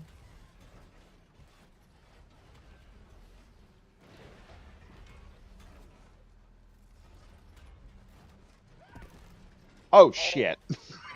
Oh, ow. I'm the I do best. Blitz it.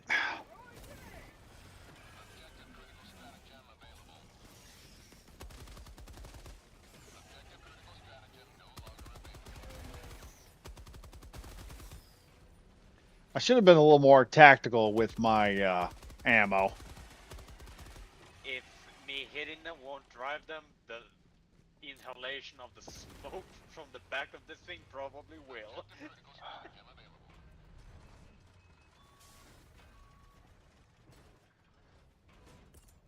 I'm gonna get real stupid and call in a very close air support.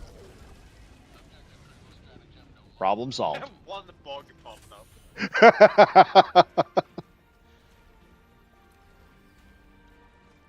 And I solved him as a problem.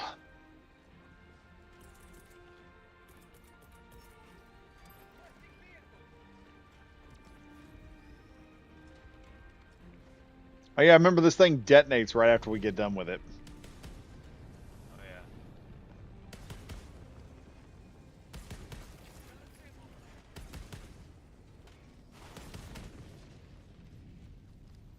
Get in the truck. No, they come and grab the fuel tank from the back of it, then it detonates. Yep.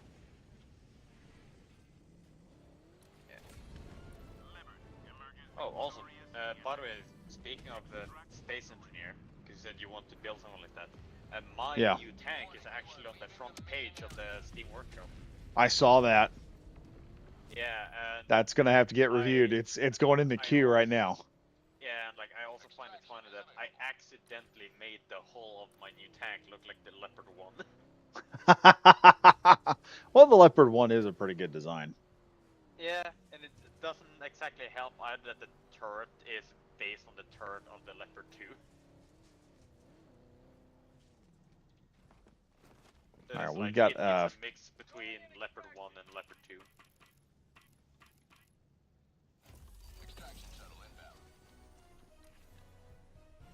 Gee, it feels like the shots from this, they hit so much harder now.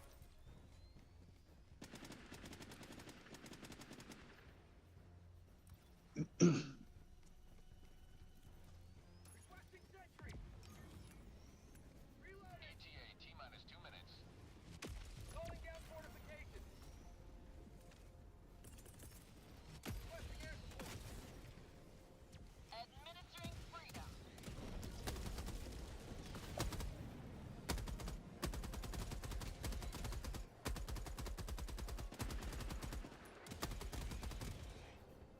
Oh, there's a lot of them.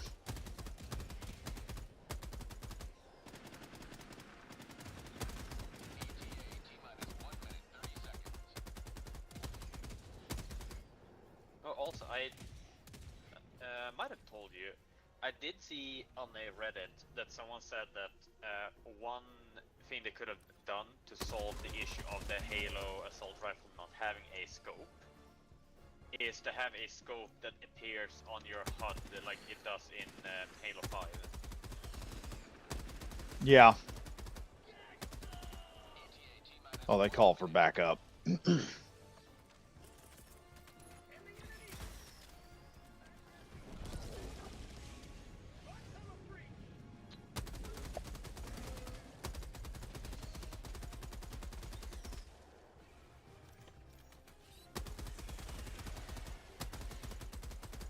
Oh, this is turning into a furball real quick. That's out of ammo. Actually, I should have brought that emplacement. ETA T-minus 30 seconds. The heavy machine gun. Because more often than not, the sentry turret just kills you.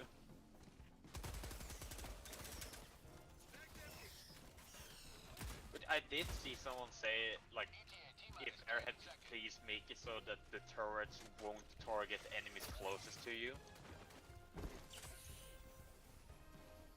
Or like, it will stop shooting if it sees a Helldiver in its line of sight. Well, yeah, they do that. I think they did that with later versions of the A10 Warthog. As they would fly in, they would have a chip on them, so because they kept having so many friendly fire events. There you go.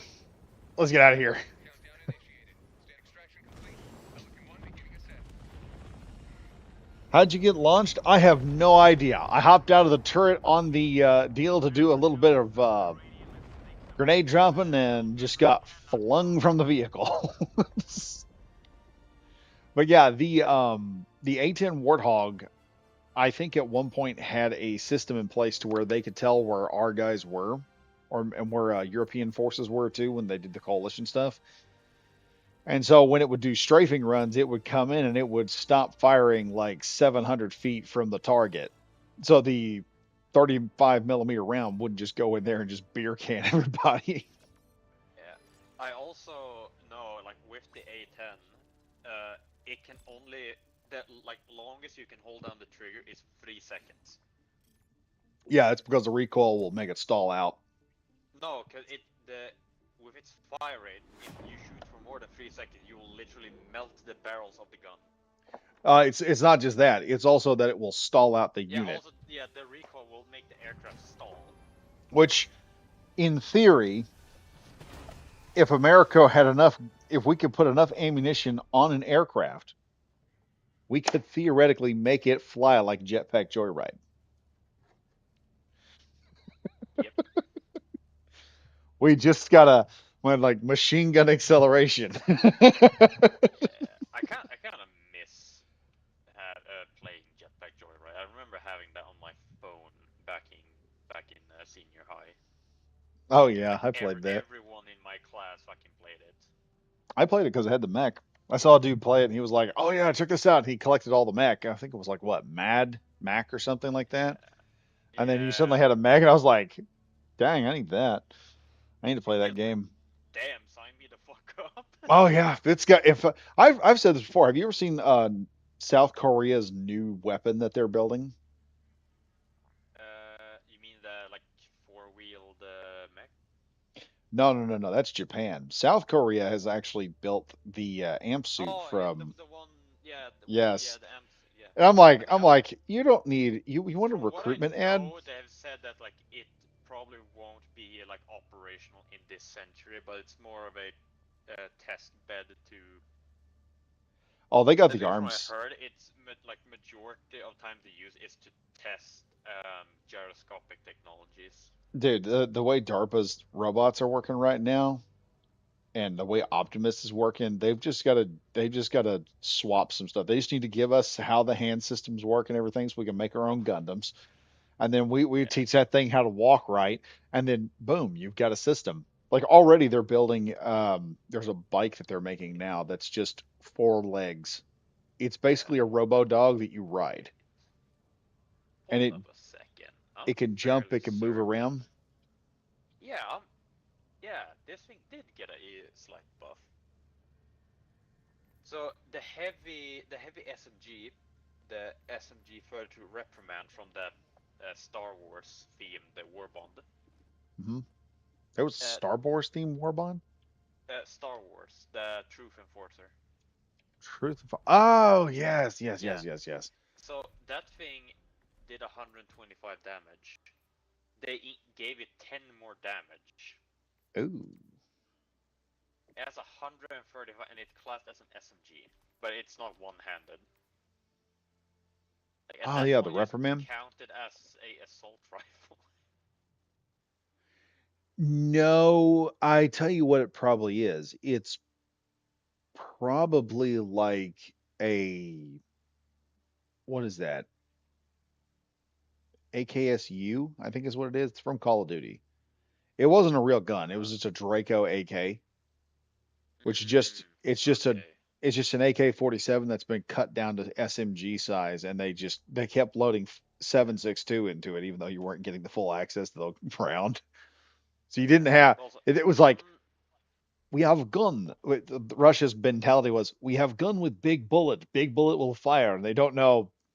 Long barrel takes full advantage of big bullet. Lose penetration if you shorten barrel.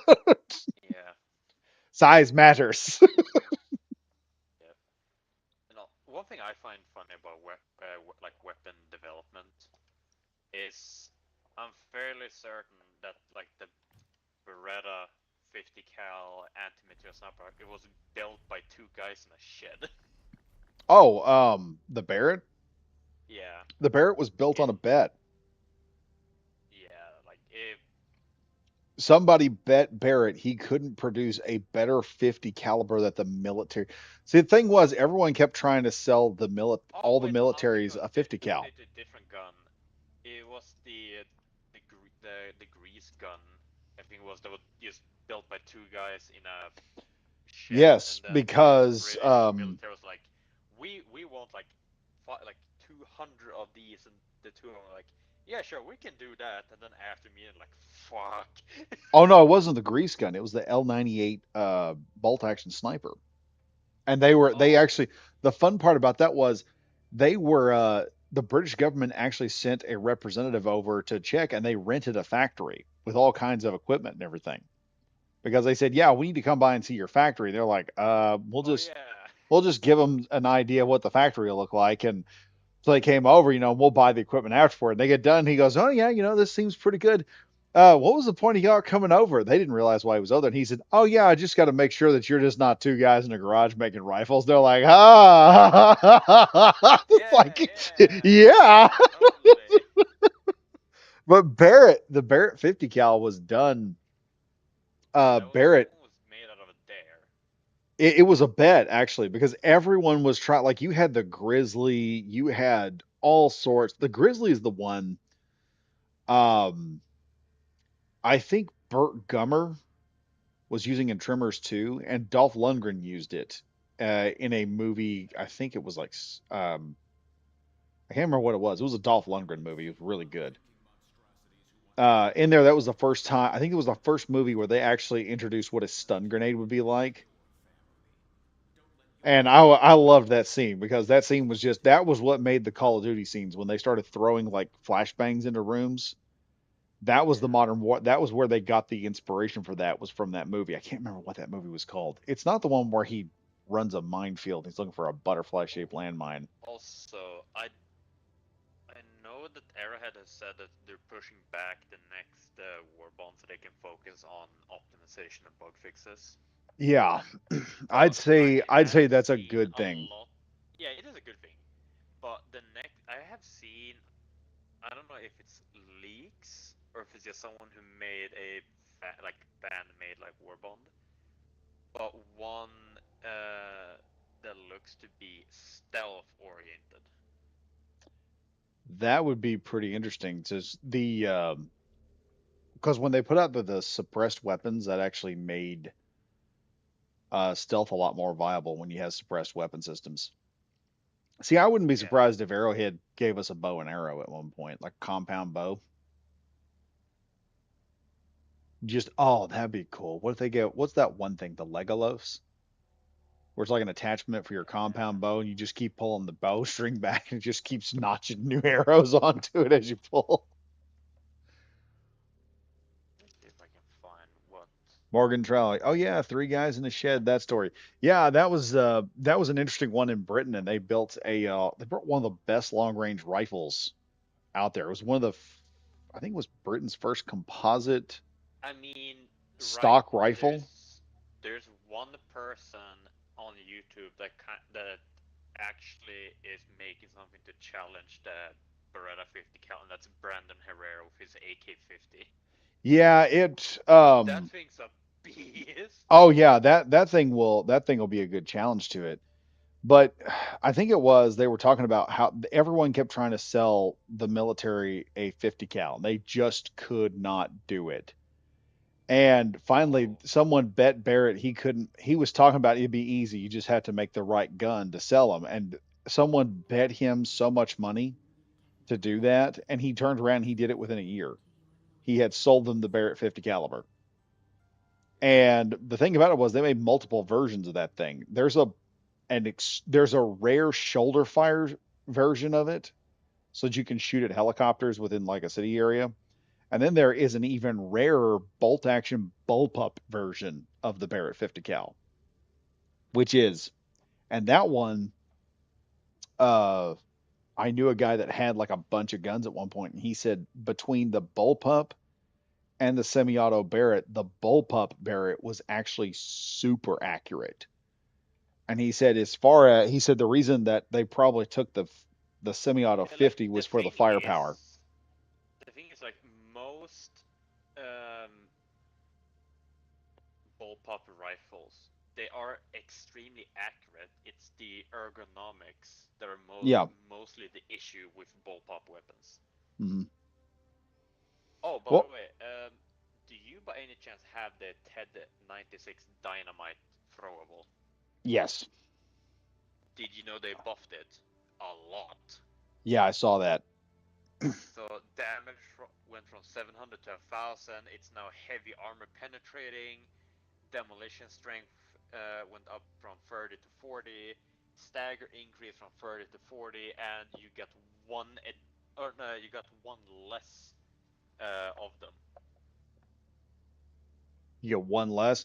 Well, you'd probably be able to take that thing and take. I wonder if you could take out a bot factory with it with one shot. 'Cause that was the problem I had with it, and the reason why I didn't use it that much was because you throw it up onto a bot station. Probably with You, like it has it does 1,000 damage. yeah, I wonder what the health of a bot factory is. You could probably look that up.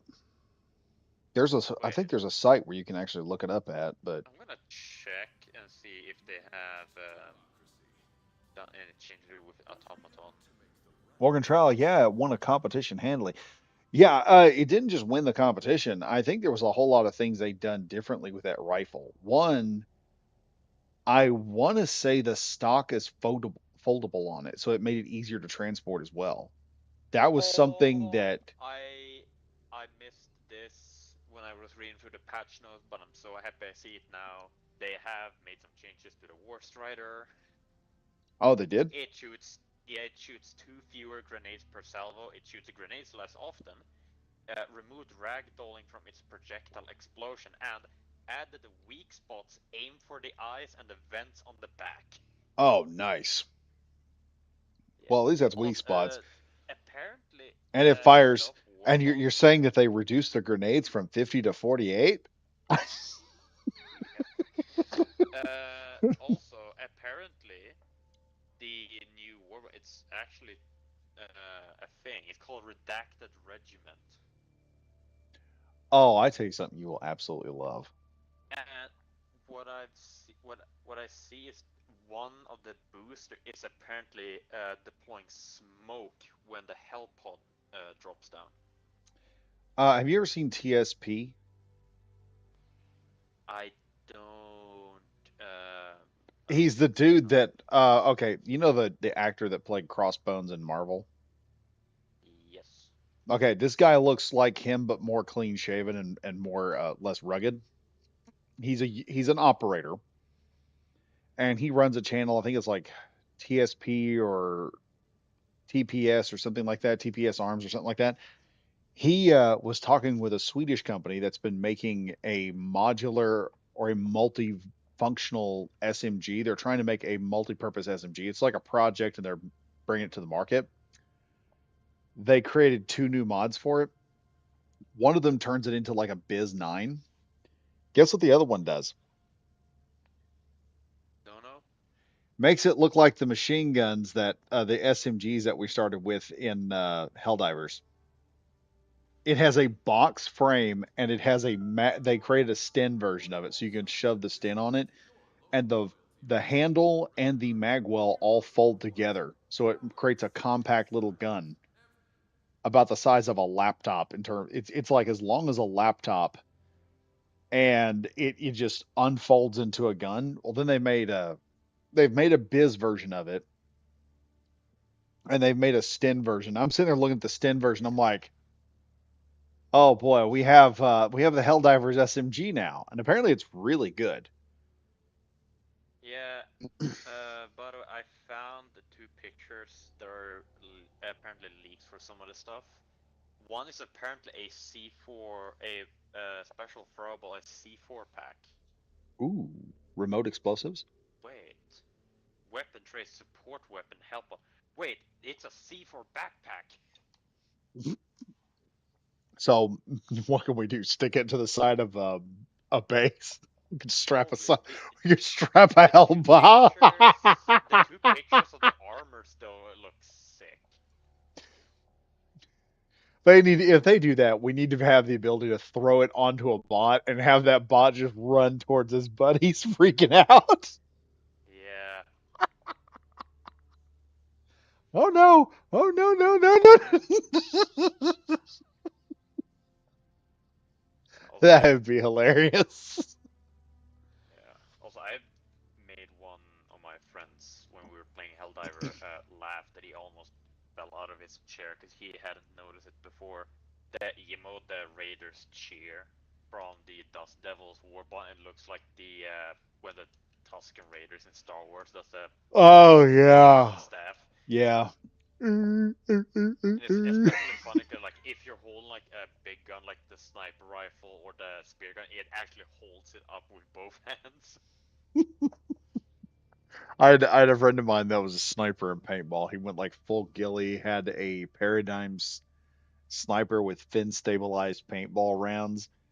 Joker, that dude had twice the range on any of us and four times the accuracy. He could thread a paint round through trees and just smack people. And one of the guys on our team got really pissed off, and he gets up and he jumps up in his big Sasquatch ghillie suit, holds up his paradigm, squats down, and starts doing the Tuscan Sand Raider thing, and all you hear is in the woods. And we couldn't hit him because he's maxed out. We didn't have the range to hit him, and he's just up there on the hill doing that, and we're running at him just as hard as we can, just Yeah, trying to like get in range. yeah, like I've told some of my friends like it's a good thing that all of us don't work at the same job because we won't get shit done for Oh days. yeah. Time to bring the slugger. Oh, I'm probably gonna have to get off here in a minute because it's Ah, okay. 12:34 and I got work tomorrow. Yeah, I'll I probably am hop in with uh oh right some now random my people then. so I do construction and carpentry. Oh god dang. This one group of people, they hired a group out of Memphis. And these guys came in with some fancy smart jacks and some steel I-beams and tried to fix their floor, and they did not realize that the under part of the house was collecting water. So everything got soft, and everything that they put up all sank back down. So we've had to uncover all of their concrete in gumbo, which seals up like concrete. And then this crew from Memphis, while they were doing that, a heating and air company went in and installed a new central heat and air unit, which they ran the vents through the ceilings now instead of under the house. And so this Memphis crew, they were supposed to take out all of the ductwork, and they didn't. And so it just became a rodent hotel for every kind of horrid thing in American country. So we have found carcasses of rats, mice, shrews, armadillos, raccoons, and skunks. A lot of fucking skunks. And right now we're having to dig a tunnel or a trench to get to a beam so we can fix an area where a piano is at. And you just kind of hit the dirt a little bit and you just get hit with this overwhelming skunk odor. Because these animals would move in, and then we have like a major they'll stay there for the entire summer and winter, and then spring hits and spring just floods out there.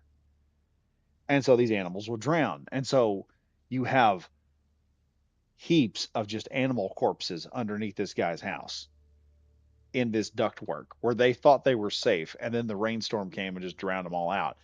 And my God, I leave there with such a headache coming out of there. And the guy, he had no idea he's an older dude, and they just kind of took advantage of him. And he can't go after him because they're no longer in business anymore. Surprise. So we have been down Surprise, there. surprise. We have been down there putting in new treated lumber. So, because he also had a termite problem. So we're putting in brand new arsenic treated lumber so it'll kill the termites as soon as they bite into it.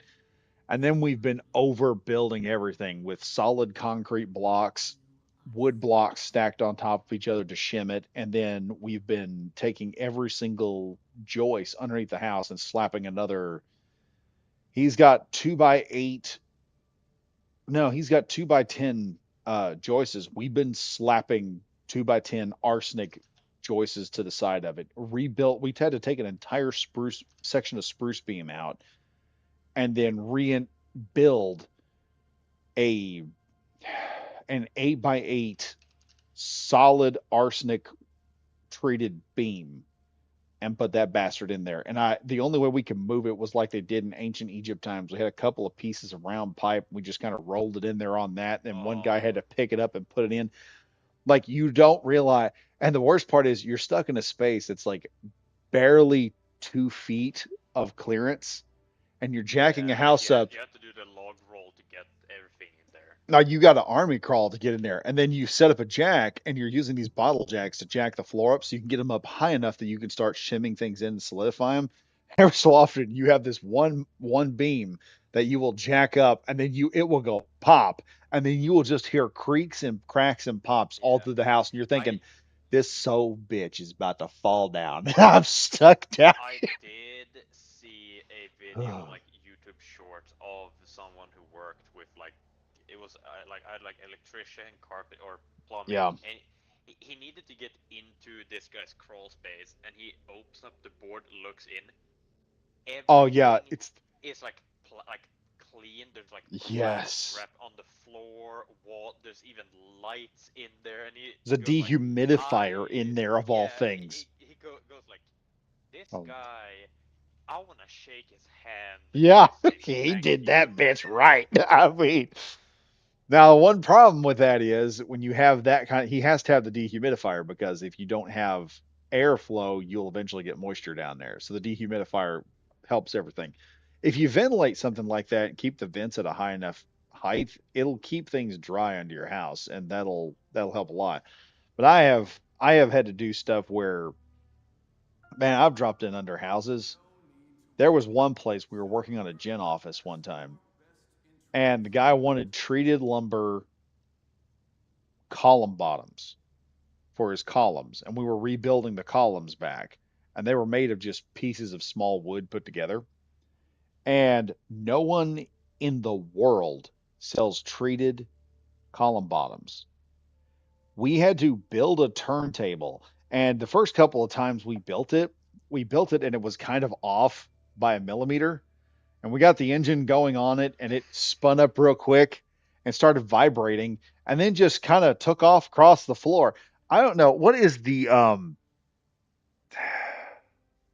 anime where the dude is like wearing women's underwear, and there's these two bullies. He like flexes, busts his shirt off. He's wearing a bra, and he just starts bouncing towards them, like he's just vibrating towards them. That's about how fast it just took off. Yeah, like I've seen clips of that in like.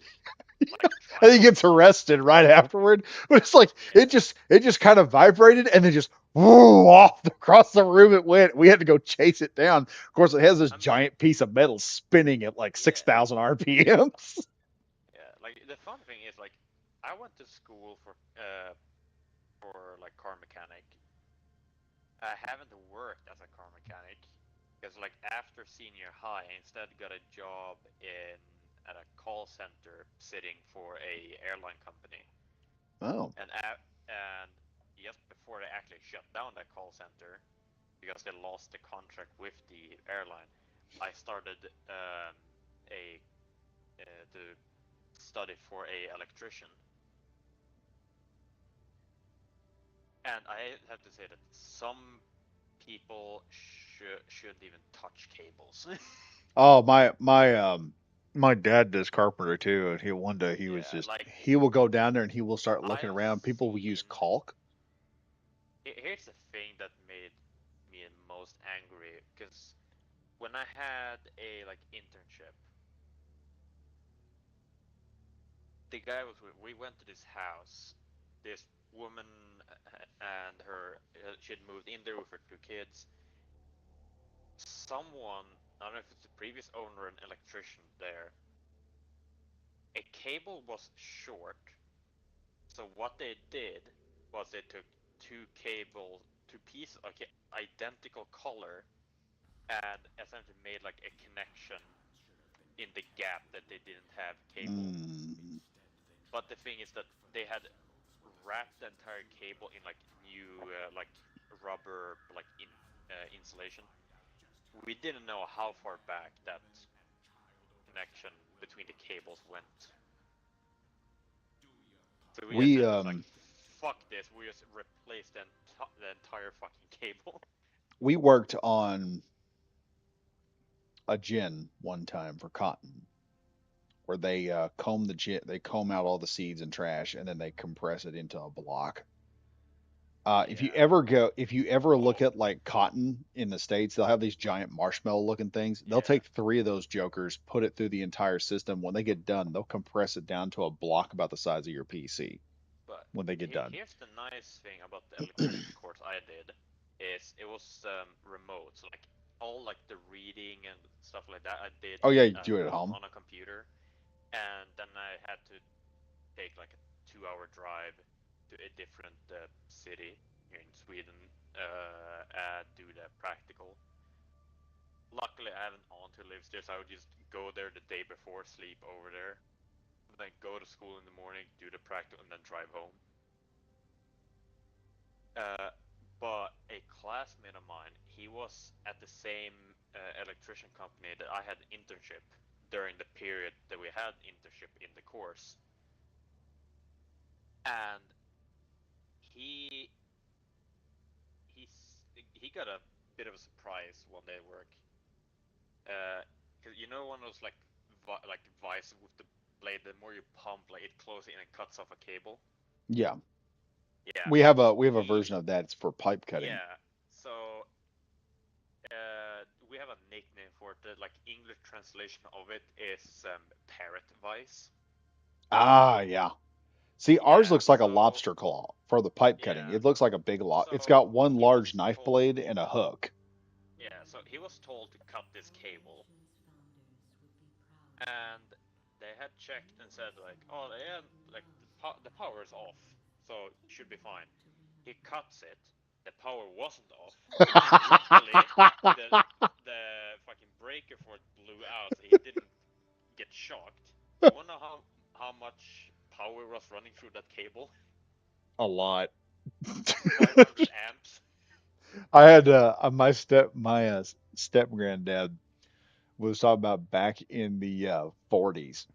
They were out there in Chicago one time working, and they were digging something, a foundation for a shed, and his brother was digging with the post hole diggers, pulled back, and he was like, "I found a root." Hit the root, and they looked up.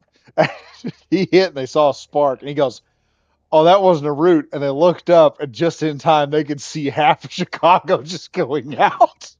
It Yeah, hit so like like a main underground line, and that was it. like that fucking cable he cut, that was 500 amps. Oh man. It wasn't a small cable. Like And the that's closest like also amps to volt, I believe it's like 16 amps in the US. It's around like 120 volts or so. yeah. Yeah, so like 500 amps. Like the way it works in the US, you have 220, mostly you'll have 220 and 110. Yeah. 110 is the reason why in the States and a lot of people have asked this question a lot when they find out you're a carpenter and you tell them like what the tools you got. And everyone says, "Why don't I use metal hammers?"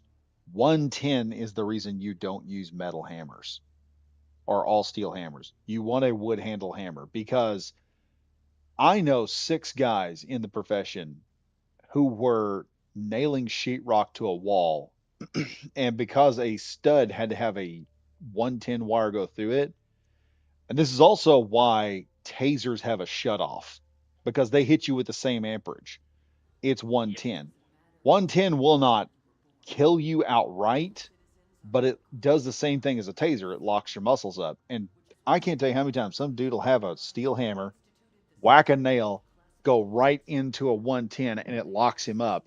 And everyone comes back from lunch and they find him fried, where he just burned to death inside where he was electrocuted to death. And he's still just there, locked up in the room, leaning against the wall because you have to put force. You have to kind of lean into a hammer when you hit it to make it put something in there. And he's just sitting there locked up, just frying the whole time. He's dead by the time they get back to him. So every one of our hammers have a wood handle in it. That's why you can't get rid of the wood handle hammer industry. Yeah. What you were talking about, like stupid people doing that. I remember one time we found this is something a city did. this is terrifying. We're working at a gen Yeah. office, and we busted The- out a concrete thing. We're trying to mess some stuff, and my uncle, he's over there like we're working with him, and he kind of chucks down, he digs down to an area, and he hits a water pipe.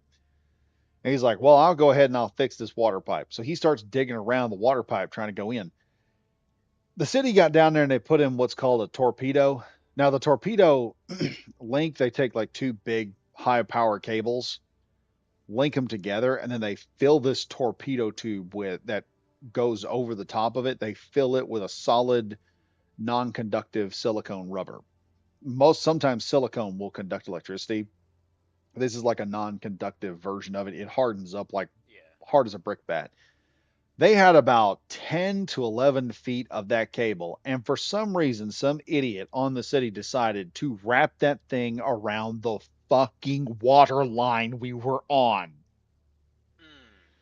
And that is a no-no. That is a big effing no-no because Yeah. you will get spicy water at that point. Yeah. Like the scary thing is how far some like city contract or even just like private, um, like just as we like to call them, hobby electricians, Oh yeah. how far like they're willing to cut corners to get something done cheap or fast.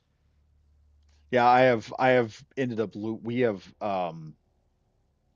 I have and we have and guys I've worked with have lost jobs to people only to turn around and have to go back and fix their crap.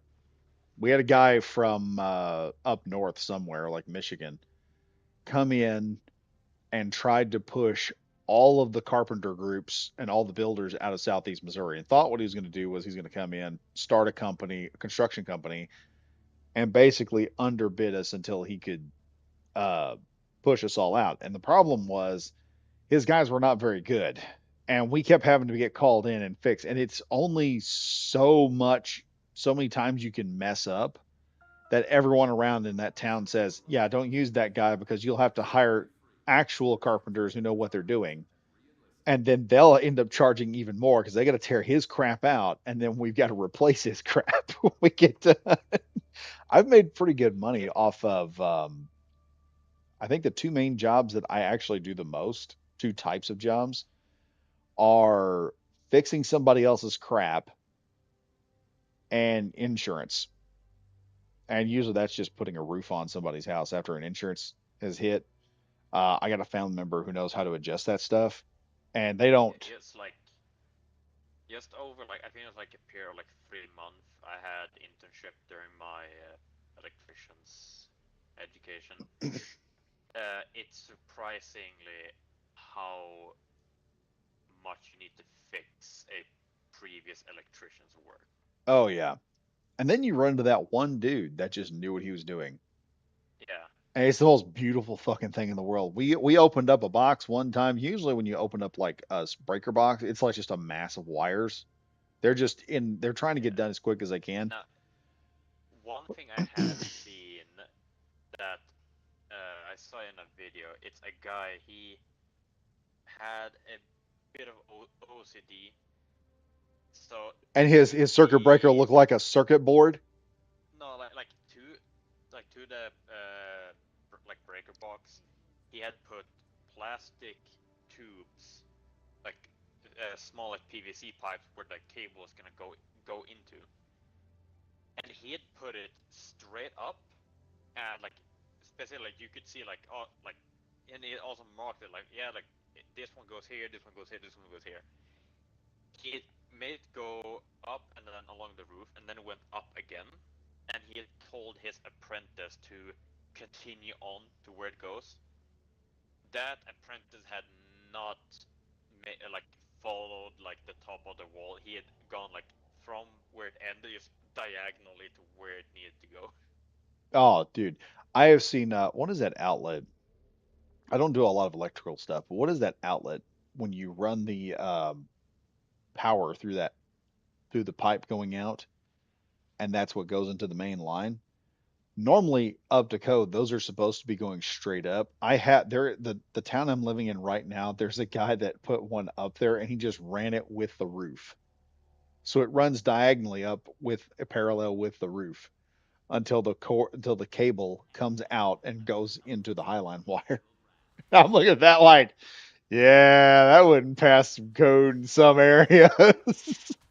Yeah, like there are some like outlets where it's designed that like the cable can only go in like either it needs to come in like straight from the bottom, or if it uh, or if you're gonna continue on like on the same wall to have an outlet like further down the wall, you can have it go in one end and out the other if the outlet is like at the very bottom. Instead of having it like go up and then have it come out of the outlet again from the bottom and continue on, you can just have it go straight through. Hmm. But that means like, it needs to be like at the very bottom uh, of the wall, like almost at the floor. But it also depends on the outlet, because some are built into the wall, which or made to be put into the wall, which you can't really do that. I mean, you can, but See, we use you're probably not gonna pass an inspection with it. yeah, see what we have is we have inset light and switch and sockets, and you just put Yeah, like a plate over them. You'll have a plate that goes over. They connect. You're yeah. supposed to nail them directly to a 2x4 stud, and then sheetrock around it, Like and then I you have put the little. and also the more important thing is that if the outlet has a ground cable to or neutral, to actually have a neutral cable go to it, because I've seen Yeah, some where it doesn't, and it's like you cannot put this here unless you have a ground or neutral cable. So that's the whole thing with the outlet is to have that. yeah. If we can't figure it out, that's the one thing we always do. I always tell the guys, if you know what you're doing, do it. If I ever get like in charge of the job, I'm like, look, we know how to do the electricity, do it. But if you don't know how to do it, just tell us and we will get a qualified electrician coming here to deal with it because Yeah. it's not worth the house burning down. So I I mean, almost gave my electrician teacher a heart attack. I showed him a video of electricians in India,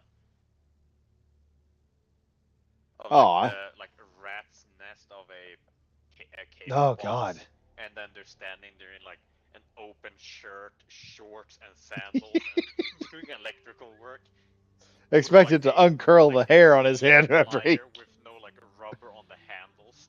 And then there's some people, man. I remember this one guy we worked with. He was an electrician, and he got in there with a. It was like a main line going into the house, coming right off the highline wires.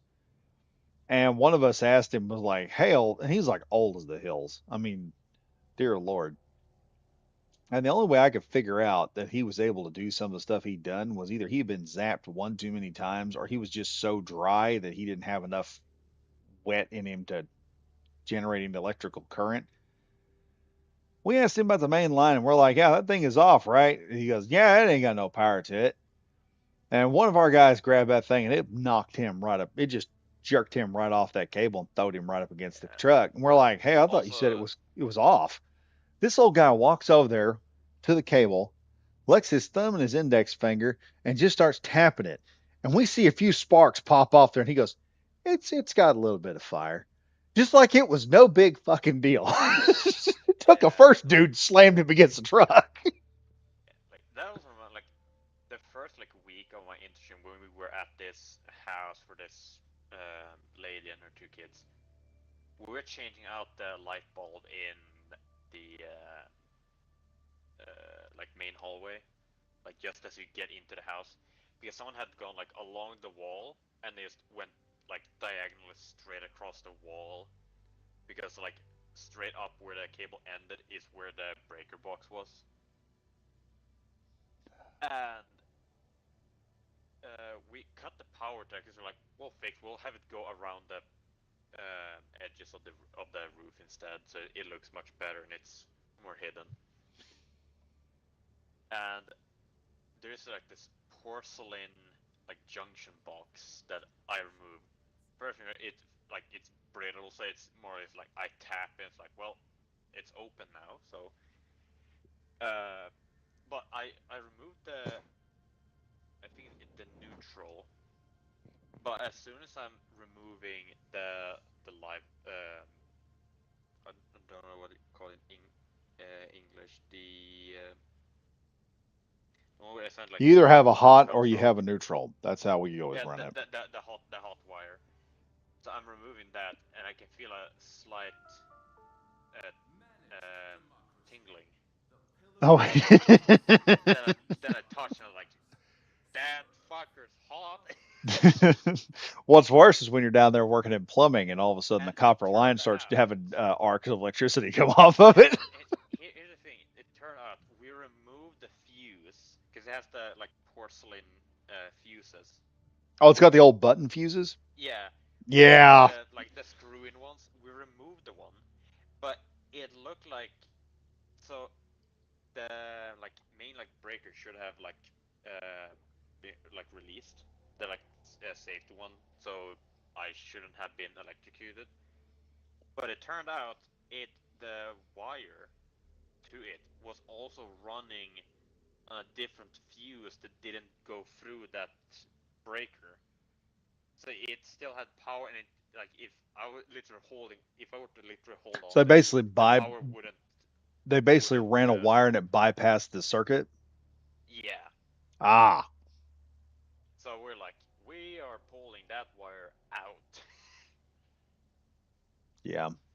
Mostly But the it thing had that it I'm had liking. it had two hot wires coming from the same place. Just one went through a breaker, the other one didn't. Oh boy. Yeah. Hobby electrician at its finest. Oh, good lord. That is, it's always some jackleg who's. I sit there and I'm like, yeah, there's always some idiot comes along every so often. He's like, I got a hammer, I can do this carpentry crap. The They don't know issue what I they're have doing. right now is that I finished my electrician course in April this year, but since I didn't go through a like senior high education for electrician, I need to have a like apprenticeship and accumulate like 1,600 hours before I'm a fully licensed electrician. No, you just got to But find an electrician and shadow him.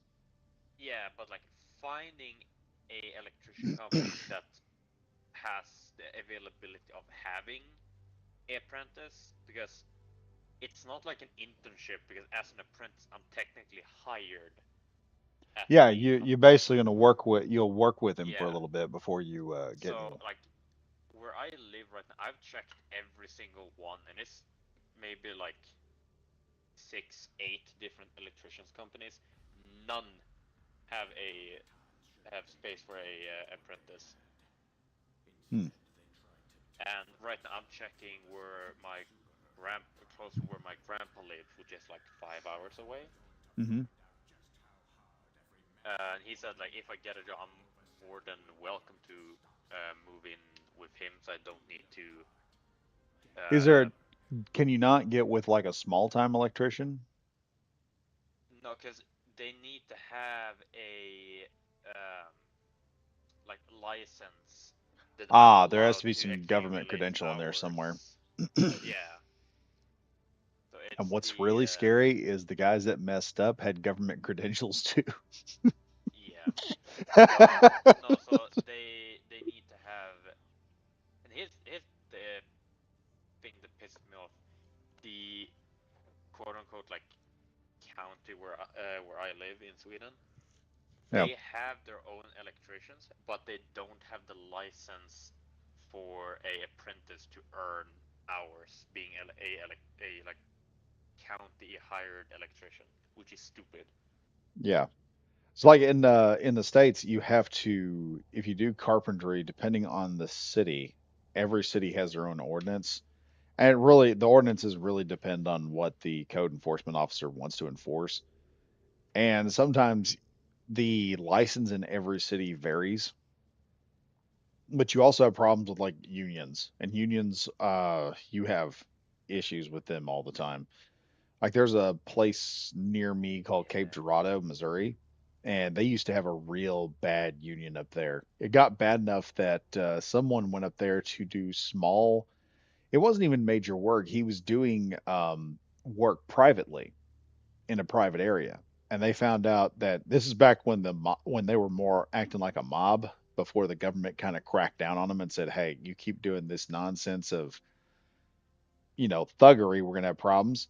They went and found him at McDonald's one day, and when he went to the bathroom, they dropped like battery acid inside of his coffee and almost killed him because they thought he was an independent contractor trying to move in on him. And what happened was he got called in to work on some rich guy's home, just doing a small electrical thing, and the guy knew who he was. So you had to worry about that when you go in like the bigger cities at times because the unions don't like private.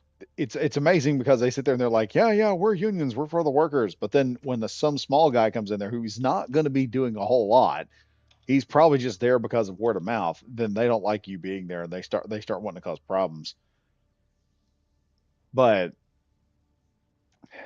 yeah, it's some of the stuff nowadays I've seen when people are doing stuff. My cousin, he had this really nifty little trick one time where he was running wire in a house and used the old conduit. And so what he did was he took a piece of plastic bagging, tied a string to it, and then put a vacuum cleaner on the other end of the deal and just let it suck the string up through the conduit and then attach to the wire his other string, and then he'd pull the wire on through and make all that, and then he could pull the wire through the conduit with that piece of twine and make it work right there. But I think I have been doing this long enough, just plumbing. I've watched it go from clay pipe to PVC, and now the big thing is PEX pipe and shark bite systems.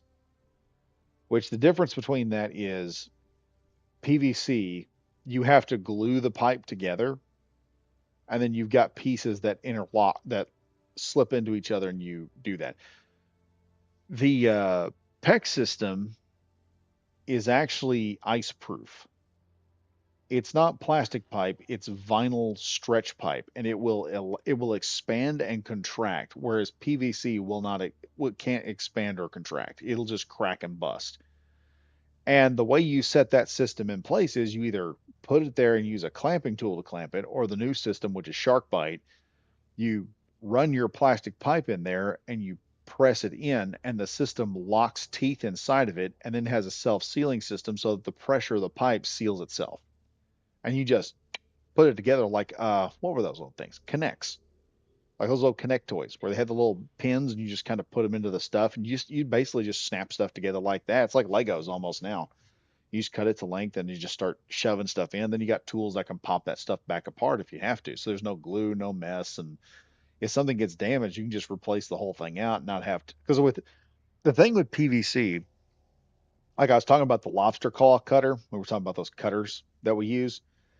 The With PVC, if you have a break in a pipe, you have to go in there and cut out whatever is connected to that. And then if that pipe goes up into a joint, say it goes into a tee off, you got to disconnect that thing from all three ends, pull the entire system out, and then replace the T, add couplings to couple that, tie it all back into each other, and then add the new pipe back in. Whereas with the shark bite system, if that thing ever busts and it busts all the way up to the shark bite, I just take a tool, disengage the teeth, pull that pipe out, and just replace a new one in there.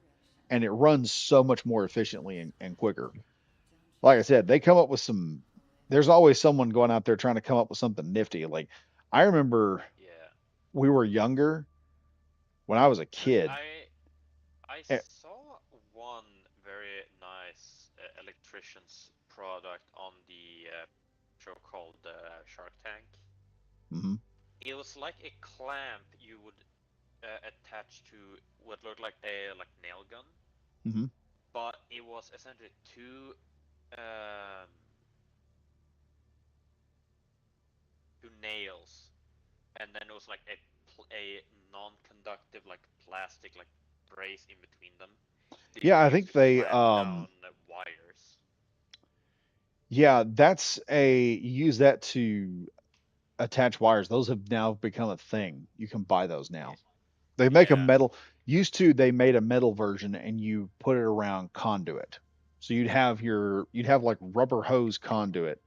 You'd run your wires into that, and then you'd take that and you would just drill holes in like concrete, or you'd screw it directly into a piece of wood, and then you that way you could control the conduit and it would stick to the wall and just stay there. And there's like all kinds of stuff you can do with that. Like you've got the metal flex conduit that we use, and then like I said, you got the rubber. It's like a gray rubber conduit. It looks like PVC pipe, but it's gray looking and does different. It does completely different stuff. But like I remember when first time I ever saw it, we got to use like an air nailer. My God, a nail gun was just Yeah, the like best thing in the world.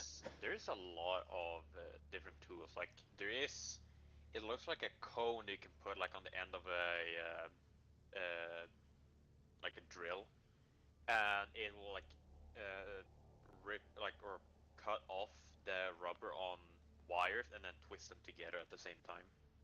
Yeah, my cousin has one for one of his drills. He's got an attachment, and it turns his hand drill, his electric drill, Yeah, into a metal cutting system for sheet metal. And yeah, like he connects there's his up, turns it on, and it just starts that the thing. It's like issue I have with all that is like it makes jobs a lot easier, yeah, but they're pricing them so much that majority of like electricians, plumbers, like you name it, they won't buy them because they're too expensive. yeah. But the trade off on that usually is you can get a lot more jobs done at the same price. Yeah, So that's kind of the trade off with a lot of that. Like with an air nailer, you have to buy. There's two ways of running one. You've got to either get a tank with a hose system, or you can buy a compressed gas tank that you have to fill up yourself, and you can carry that with you and shoot stuff in. There's two types of nailers. yeah, You've got regular framing nail guns, which run on strips, and then you have roofing nailers, which run on belts. And so they'll have soldered in, the nails will be soldered to a set of wires, and you'll have just a big spool of them in a drum on the bottom of your gun, and then you're just shooting in your. And two guys running air nailers, man, you get them fast enough. Me and my cousin, we were doing a job one time for a guy, and we got so good because we were doing roofs like one right after the other, and we were just putting shingles on. We got so fast at throwing the shingles onto the roof that it sounded like a Tommy gun going off all the time. It was just da da da da da da da da da da da da da da da da da da da. It sounded like a war zone up there just going off. I think the one thing there used to be a device they made called a slap stapler, and I've always wanted to see one of these in a fight in a movie. So basically, a slap stapler for all of y'all, it's a staple gun. But just imagine the staple gun. You took the bottom part of it where you press down onto the desk and you staple the piece of paper together. That is stretched all the way back around and becomes a handle. So now you have this club loaded up with a bunch of staples, and I'm just sitting here the whole time I'm using them playing. I would love to see someone like Jackie Chan or someone just or uh, Jean Claude Van Damme or Jason Statham take two of these things and just start stapling them to just start shoving staples into a guy's hand and beats the crap out of him with it. There you've got a whole lot of stuff you can use as a weapon on a job site. It's wild, yeah. but yeah, I think I'm gonna have to get off here because I kind of stayed on a little longer than I anticipated. So, Oh, by the way, I in the Helldivers chat in your Discord, I posted all the changes that they made in the optimization patch. oh, okay. Does it have all the patch notes and everything with it? Yeah, like all the weapon changes and All right, sweet. what all the changes they made to enemies and so on and so forth. Well, at some point I got to do more Helldivers content 'cause I did one video and damn, it took off, and I'm like, I gotta do another. Every time I start to get on, I'm like, I gotta get some footage of something on here. I was gonna do the bomb strafing run or the bombing run, and just go through what all it can do. Yeah, most Yeah. people they liked it because they were like, Oh, I think one of the comments that was in that video was, I like that you're doing videos on this, but you're not out there killing bugs like everybody else. yeah. You're out there Uh, busting bots. I'm like, well, I like oh, busting the bots. yeah. I also found another stratagem, by the way, really that got a quite a significant buff to it. The de-escalator, the arc grenade launcher. Oh yeah, they did something to that. Yeah, they increased the damage from 55 to 100, Ooh. and the durable damage it increased from 55 to 70. See, I wish that thing would operate like the arc grenade would, Yep. where you chuck Oh, like and two or three of them at it, and it just starts charging yeah, off each other. they also increased the damage of the AMR from Mm. 180 to 225. They give you one more starting mag and increase the max magazines by 2. So you can max have a number of 8 magazines with the anti-material rifle. Oh, I do want to Yeah. fire. I do need to play with that because I want to see how that thing sounds. Because they changed the sound of the machine gun. Because it sounds deeper and more heavier now. Yeah. They also changed or increased the damage from the AC8 autocannon from 260 to 325. Ooh, nice. Yeah. And flak rounds are gonna hurt something real bad. Yep. See, is it the stalwart that is the light machine gun? Yeah, it'd be the ultralight machine gun. That's how I Yeah, because classify it, at least.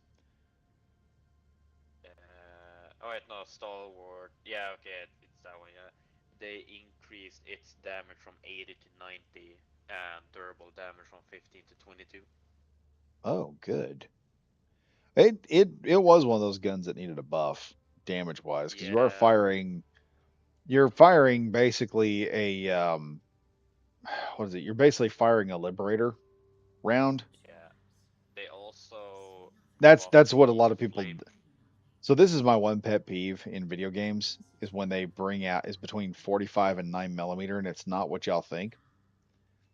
Whenever they bring up those two calibers and any game goes in, they're like, "Yeah, we got to do balancing stuff," and they balance the guns in a way where they're like, "If you put a suppressor on there, it loses power." And it's like, no, because 9 millimeter is supersonic coming out of the barrel. You have to bring it down and lower the power rate in it so it comes out subsonic, and you lose damage factor because it doesn't have the speed. 45 ACP is subsonic out of the box. There is, if you get Yep. to supersonic, you have to reinforce the barrel and the receiver of the gun. They did this one time and created they called it a 50 caliber round. What they did was they packed a bigger cartridge in there and put enough powder on it that they were hitting 1,500 feet per second on a 45 ACP. The muzzle flash off that monster, dear God, looked like a JDAM was hitting you right in front of the barrel as you were firing it. And the one thing about 45 ACP, I have one. I also have a 9 millimeter. The 45 ACP, if you do not have hearing protection on, and I tell people this a lot of times, you need to fire at least one round out of your carry gun without hearing protection. Only one, because you need to experience what that is going to sound like. Because when you're not at the range, and if you ever have to use that thing in your home, you need to know what that's going to sound like. Because the first thing, me and my cousin, we go out there one time, we have no hearing protection, and he decides, hey, we've been popping off this little 22 rifle, which doesn't make a whole lot of noise because it's a rifle. And he says, let's go ahead and pop off that 45 of yours. And by the time I got done, my hearing was 75% of my hearing was gone for about a week. And then 25% of it came back the second week. And then I finally got my hearing completely back after about 4 weeks. A 45 ACP in an open field will deafen you to an extent. 9 millimeter it'll sting your ears, but it's not going to hurt you that much. But like I said, any caliber you're going to be handling, you need to at least fire one round because that's not going to do a whole lot of damage to your ears, but you will get the experience of, okay, this is what I'm going to get. And you're not going to have that sudden shock if you ever have to use a gun in that situation where you're like, oh, and you get that shock. And that's what causes a lot of people to lose accuracy. They shoot on the range, they're really good, and then they go out and they fire that same weapon with that same round in a defensive situation, and that first hit, because 45 ACP, when you fire it, feels like somebody just walks up next to you and just starts jamming Q-tips into your ears and starts thumping the eardrums of your ears. It thuds when it impacts, and your hearing is like the first impact, you're going to get a sharp pain in both your ears, and your hearing is going to be almost gone, and you're going to be disoriented. And if you know what you're dealing with, you know that's going to happen. It doesn't shock you as much because your whole body is like, hey, whoa, we can't hear now. My head is hurting. Oh crap. And it pops the adrenaline. It hypes the system up because you go into fight or flight. You're already in fight or flight mode. You'll go into a much worse version of that where your hands will start to shake and everything. So, like I said, if you're going to have a self-defense gun, you do need to pop it off one time. If it's a ranged toy and you don't ever plan on using it for self-defense, don't do it. Don't go out there with a Barrett 50 caliber and try to see what that sounds like without hearing protection. It's not going to be fun. You need to pack good earplugs and hearing protection. That 45 ACP you have, is it by any chance a 1911? Yes. It'll rock your head. Knew it. I don't even got a muzzle brake on it, and it's like first time I was like, oh, hearing protection. I shoot this thing all the time, and I just mag dumped, and I'm sitting there, and my vision's starting to like go in and out because it's like I didn't expect that. I got 9 impacts to the head, and I'm sitting there looking at this and like, man, this is wild right here. And my cousin goes, It's like if my cousin goes, 9mm doesn't work, time to pull out the old reliable. yeah, the I'm gonna deafen you and punch holes in you at the same time. But I got done firing it, and my cousin goes, Chris, my cousin's over there. Doesn't like the 45 ACP, doesn't that have like enough stopping force to like kill a cow? Yeah, they designed it during the opium fight. They were fighting opium runners, and the opium runners would hype up on like, it wasn't cocaine, it was something similar to it. They'd hype up on something to where they wouldn't feel pain. And the 45, what it does is it has what's called knockdown. A lot of people say knockdown doesn't exist, but what knockdown does is knockdown, when it impacts, that's when that primary cavitation, it's when the energy is transferred. 9mm doesn't have a lot of knockdown, but it's got knock through. And knock through is where the bullet hits and it just punches right through you. You use 9mm. There's a reason why like most special forces in the world still use the 1911. Oh yeah, because there's a lot of aftermarket parts. Yeah, and You've also, got, even if I know that some special forces like they don't have it as a standard to have like a Glock, I think it's like Glock 19 or something as the standard sidearm. But some special force unit, they specifically request the 1911 just because of that stopping power from 45 ACP. yeah, it's also the gun feels really good in your hand. I've had a lot of different pistols. For a gun And that also, like, fires that kind of caliber, it feels really good in your hand. Yeah, and also like it's fucking reliable. Oh yeah, It's it is. It's like And accurate. It's essentially built like a fucking old Nokia phone. Oh yeah. And the thing is, it's an all steel pistol. If you got to crack a guy across if you're getting to like a fist fight and you got to crack the guy across the face with it, you've got about a pound of steel in your hand Yeah. right there. You just And like that was built in the day when they were transferring from black powder. I have a black powder Confederate and, Navy. Like as a certain as a certain electrician on YouTube said, it's also designed by the U.S. patron saint of hole punching, John Yes. Browning. Yeah, Browning made a whole bunch of good stuff. But that gun was built on the transition from American style revolvers to American style slide guns. And so it benefited from one being built like a brick for two reasons. One, you build things like a brick for reliability, and the other reason was when you would build pistols, especially like Missourians, the big problem with revolvers was you didn't have a whole lot of ammunition. If you read up on the Civil War and you read like around my area, Missouri, the guys that were fighting the Union half the time, like the regular U.S. Army, were not professional soldiers. They were just guys who had watched their families get killed and just went feral. So when they attacked an army, they'd come in there just pirate on they'd come in there like Blackbeard. They just have like bandoliers of pistols and they just start ripping one off right after the other and just Chicago reload their way through the entire fight.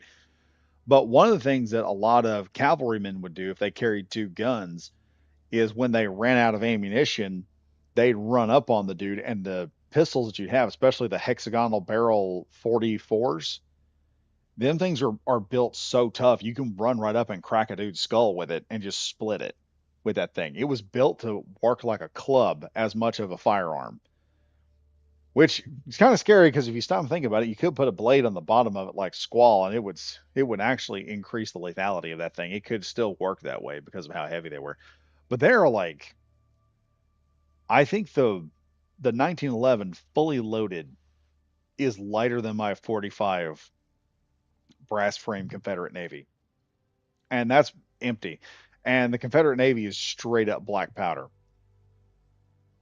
Yeah, and like the 1911, it was like produced in the year 1911 and it's still being made today. So like its reliability is unquestioned. Oh yeah, and like I said, you want something that will hit somebody and just drop them. Uh, there's been a lot of dudes who are special forces. They all sit back and they say 22 is real. 22 can be real quiet. 9 millimeter has a lot of capacity, but you hit somebody with a 45, they are going down. It is Yeah. not. There's not a question of if. Now, the thing I will say about 45, it's reliable and it has reliable knockdown. It will hit a guy and it'll knock him flat on his butt. Also, like one 9 millimeter. thing that is very funny about the 1911 is that the model of it influences guns in so many different games. Oh yeah. Like I play a lot of a game called Warframe. Hmm. I have about I have almost 6,000 hours in Space Engineer. I have half that time in Warframe. Oh. Yeah, so funny thing is like there is a skin you can put on any single-handed secondary weapon, and the model that the developer used for it looks strikingly like the 1911. And it's so funny to put that on a laser beam pistol, and it's just oh, you took away my weapon. Fuck you, pulls out the 1911. Pulls out the old gat. And it's also so funny having like these advanced like space ninjas who can like control different elements as their abilities, and they decide like, fuck, I'm gonna pull out the 1911. Parry this, you filthy casual. When the super advanced space ninja pulls out the 1911, shit gets real. Yeah, like there were so many cool things they did with that. So especially around in World War II with the, I think it was the SAS. I think it was the SAS or the SOS requested a specialized version of the 1911, which fired a specific type of round, and it had a blank. They used it for. Is the SOS it's like the Ministry of Ungentlemanly Warfare. Might have been. This sounds like, and it probably was because this is something they would have cooked up. They took a 1911 and they wanted a more quieter version of it, so they used a neck down. They used an underpowered version of the 45 ACP, but it was a blank. And the end of the barrel, they loaded a dart with a fin stabilizer that slid the full length of the dart, and it just loads this thing in like a muzzle loader, and they'd aim this thing and fire, and it suppressed the round enough inside the barrel that the gases were expelled by the time the dart left, so there wasn't a loud pop, but they could still launch this big ass carbide dart through the air and just stab somebody with it, kill 'em. Like, good lord, just put a grenade on the end of it and just fire it One out thing of the that 1911. like one thing that surprised me though is that I keep forgetting the name of him, but the guy in Lord of the Rings who played Saruman, he was Um, actually part of. yeah, I he was think the he was reason that actually part of like the Ministry of Ungentlemanly Warfare, yeah, he was that dude was awesome. Goes out there, which is shit, all the and shit also that he quite did. funny that like in the scene where like he gets stabbed, he actually told the director that like when you get stabbed you don't make a sound, and the director actually Oh asked no. like how do you know this, like because I've stabbed people. I've killed people before. I know what it's like. Yeah, exactly, like Okay, I've killed okay. people before. Was it Christopher Lee? I think it was. Yeah, Christopher Lee, yeah, that's his name. Yes. But He is also, I'll tell you other movies he's been in. He was in The Man with a Golden Gun, and he did a very good job of that. Also played Dracula yeah, several times. But the man, I yeah, loved him as a just the Bond villain. fact, just the fact that the director said like, I want you to make like this sound when he stabs you, and he's like, you don't make any sounds when you get stabbed. Like, how would you know? It's like, cause I've killed people before and stabbed them. But imagine a guy like Roger Moore, who's kind of a gentlemanly guy, having to deal with Ian McKellen, or not Ian McKellen, Christopher Lee, who is Yeah, like an actual clan, is actually who's actually a killer in World War II. Because you watch the movie The Man with a Golden Gun. That's who he yeah, plays. He is the man with golden gun. He made that part. It was awesome. yeah. It's also know from other like podcasts that um, Keanu Reeves actually when he was filming or like going through like gun safety and such for the first John Wick movie, they were actually surprised at how well Keanu Reeves actually knew like how to handle a firearm. Yeah, And especially like when they were like choreographing like the course and like how like fluent and accurate his moves were. I think one of the guys that was training him, they used the quad load system that was invented by, I think, one of Jerry McCulloch's kids. They developed a system called quad loading, where he takes like four 12 gauge shells and he loads them in two at a time. And Yeah. Jerry McCulloch, I if you mean, ever look him up online, he is the nicest. speaking of weapon loadings, one loading that the manufacturer of this firearm did not expect or like intend to be possible, but the U.S. Marines found a way of doing it, is the uh, what's it called? The pump shotgun that the Marines use. Um, It'll either be the Remington or Mossberg. No, it's not the. It's an Italian. Oh, that's not a pump action. That would be a semi-automatic Benelli. Oh yeah. The Benelli M4 is that you can load in a round and cock it, and then load so you have one extra round in the gun. Oh yeah, you chamber load. You can do that with any. Yeah.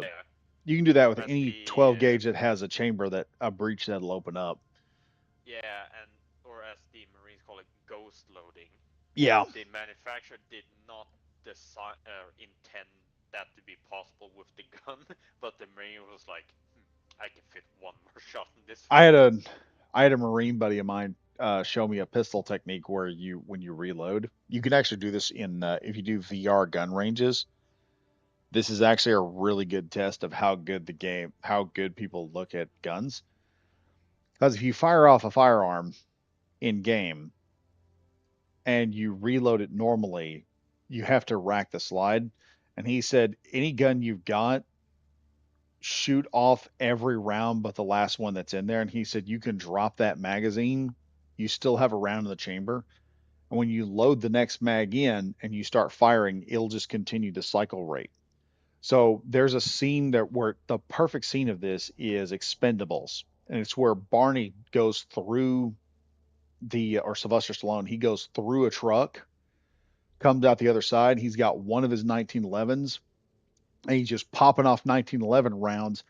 And you notice he's popping off seven, or he's popping off like eight of the nine rounds that the gun will hold. The last round is still in the chamber. He drops that mag, shoves in another one. He just wop wop wop wop wop, drops mag, shoves it in. Wop wop wop wop wop, drops mag, shoves it in, and he's just using that pistol as a suppression weapon. And you can do that if you know those little tricks and stuff. Those little tricks and stuff are just really And cool to know. another thing that's also fun, very interesting about the John Wick movie is that Keanu Reeves actually did a move that later turned out to be that Special Forces has as standard. It's the like flick eject of a magazine from his Oh pistol. yeah, it sends the mag out faster, Yeah. and it also puts it in the perfect position where you can just shove it right in. Yes. And the trick, and And like I'll let y'all in another little trick. force that you flick it out to make sure that the magazine actually ejects and doesn't get like jammed. Also, when you got a gun that gets kind of dirty, if you're crawling around and stuff like that, if you try to eject the mag, it'll go halfway out Yeah, because because all that it's like stuff has to be real dirt tight. and such. Yeah. Yeah, So the flick makes sure that you get out and like you can do with one hand. You can grab a new magazine, flick it, and immediately shove in a new one. yeah. I used to carry my 1911. I used to have a flared magwell on it, and then I took it off because I got to talking to an older guy one time, World War II vet, and he said, if you want to reload faster, he said, when you hold your magazines, pinch the mag between your middle finger and your thumb, and then have your index finger point upward along the length of the mag on the front of it. So that when you load, you just point towards your mag well and you just shove it right on in there and it goes right on in. And with like a pistol, when you shove it in there, you just transition to your palm and just shove it and then just slap it right on in. As soon as it makes contact to go in, you just slam that thing right in there and go to town. That it blows. I've pulled that trick off at a gun range before, and people have just kind of been bewildered because they'll take a mag and they'll have to like line it up and put it in, and I just grab the mag. I was like, Chuck, it's inside, and we're ready to rock and roll. I just kind of look over like it's kind of you get that look of when you see what is that movie with Jet Li where he just takes the sword and just throws it right into the scabbard. It's absolutely not Oh yeah, something you should do in real life because it fucks up the scabbard and it messes the fit of the yeah. sword and everything up. But it is one of the things that when you see him do it, you're like, oh, that's fake as fuck. But I'd like to know how he does it. You go home and start trying Yeah, to do that. 100%. It's like how do you do that? I want to do it. Yeah. But anyway, I think I'm gonna hop off, guys, because it's 1:36 where I am, and I got to get up tomorrow, and the kid is off. So, Before you go, there is a interesting little trivia about the SOCOM pistol, uh, and it's about the characters on the laser sight. Yeah, it's Korean, and it translates to seven. no, And it says a number that is a running meme among Halo's developers. No, on the Halo 3 ODST one, it translates to 7, which was the running meme on the Halo developers. But in Helldivers, it's a rendition translates to the word freedom. oh, that's cool. So, yeah, so Korean for freedom, I guess. It's funny they have that written on the front of on the laser sight on the ODST pistol.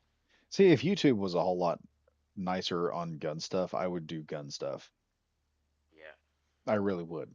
And it's also funny that all the Halo weapons are made by Martian Armory instead of Miss Raya Armory. Yeah. I think that's because we used to have all our stuff all the Helldivers equipment used to come from was part of the Martian training facility over there. Yeah. And then that got blowed up. Fucking squids. But yeah, I'm gonna head in because I'm not gonna get to bed on time, and then I'm gonna be groggy waking up tomorrow. Yeah. Yeah. I'll No. see you. And for all of y'all that have been watching, thank you all for watching. It's been a good night. I decided we're not doing anything yet because I haven't put out the. I've got to put out a deal. What is it? I got to put out a poll to see what we're going to build next on Space Engineers. It's going to be one of three things. We're either building a ground unit or some type of space unit. I'm not sure which one. I'm going to put three of them out there and let y'all decide. And then we'll be able to run that, and that'll be the next project I work on.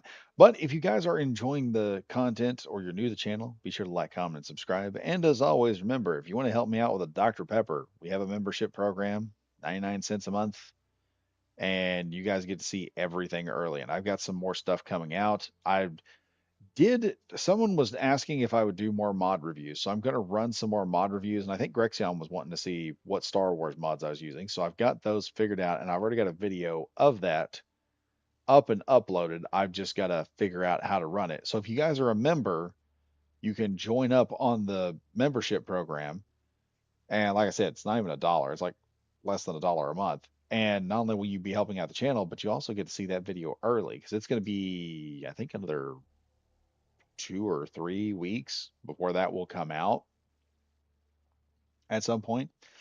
So yeah, get that done. And then I've also got to do some other crap while I'm at it. I've got other projects I'm working on, trying to get them done. Just not enough hours in the day. I'll just say that. Not enough hours in the day. Plus, I got to make money at the other job, which if I could, I would quit that job and do this full time, but I can't. But anyway, folks, thank you all for watching.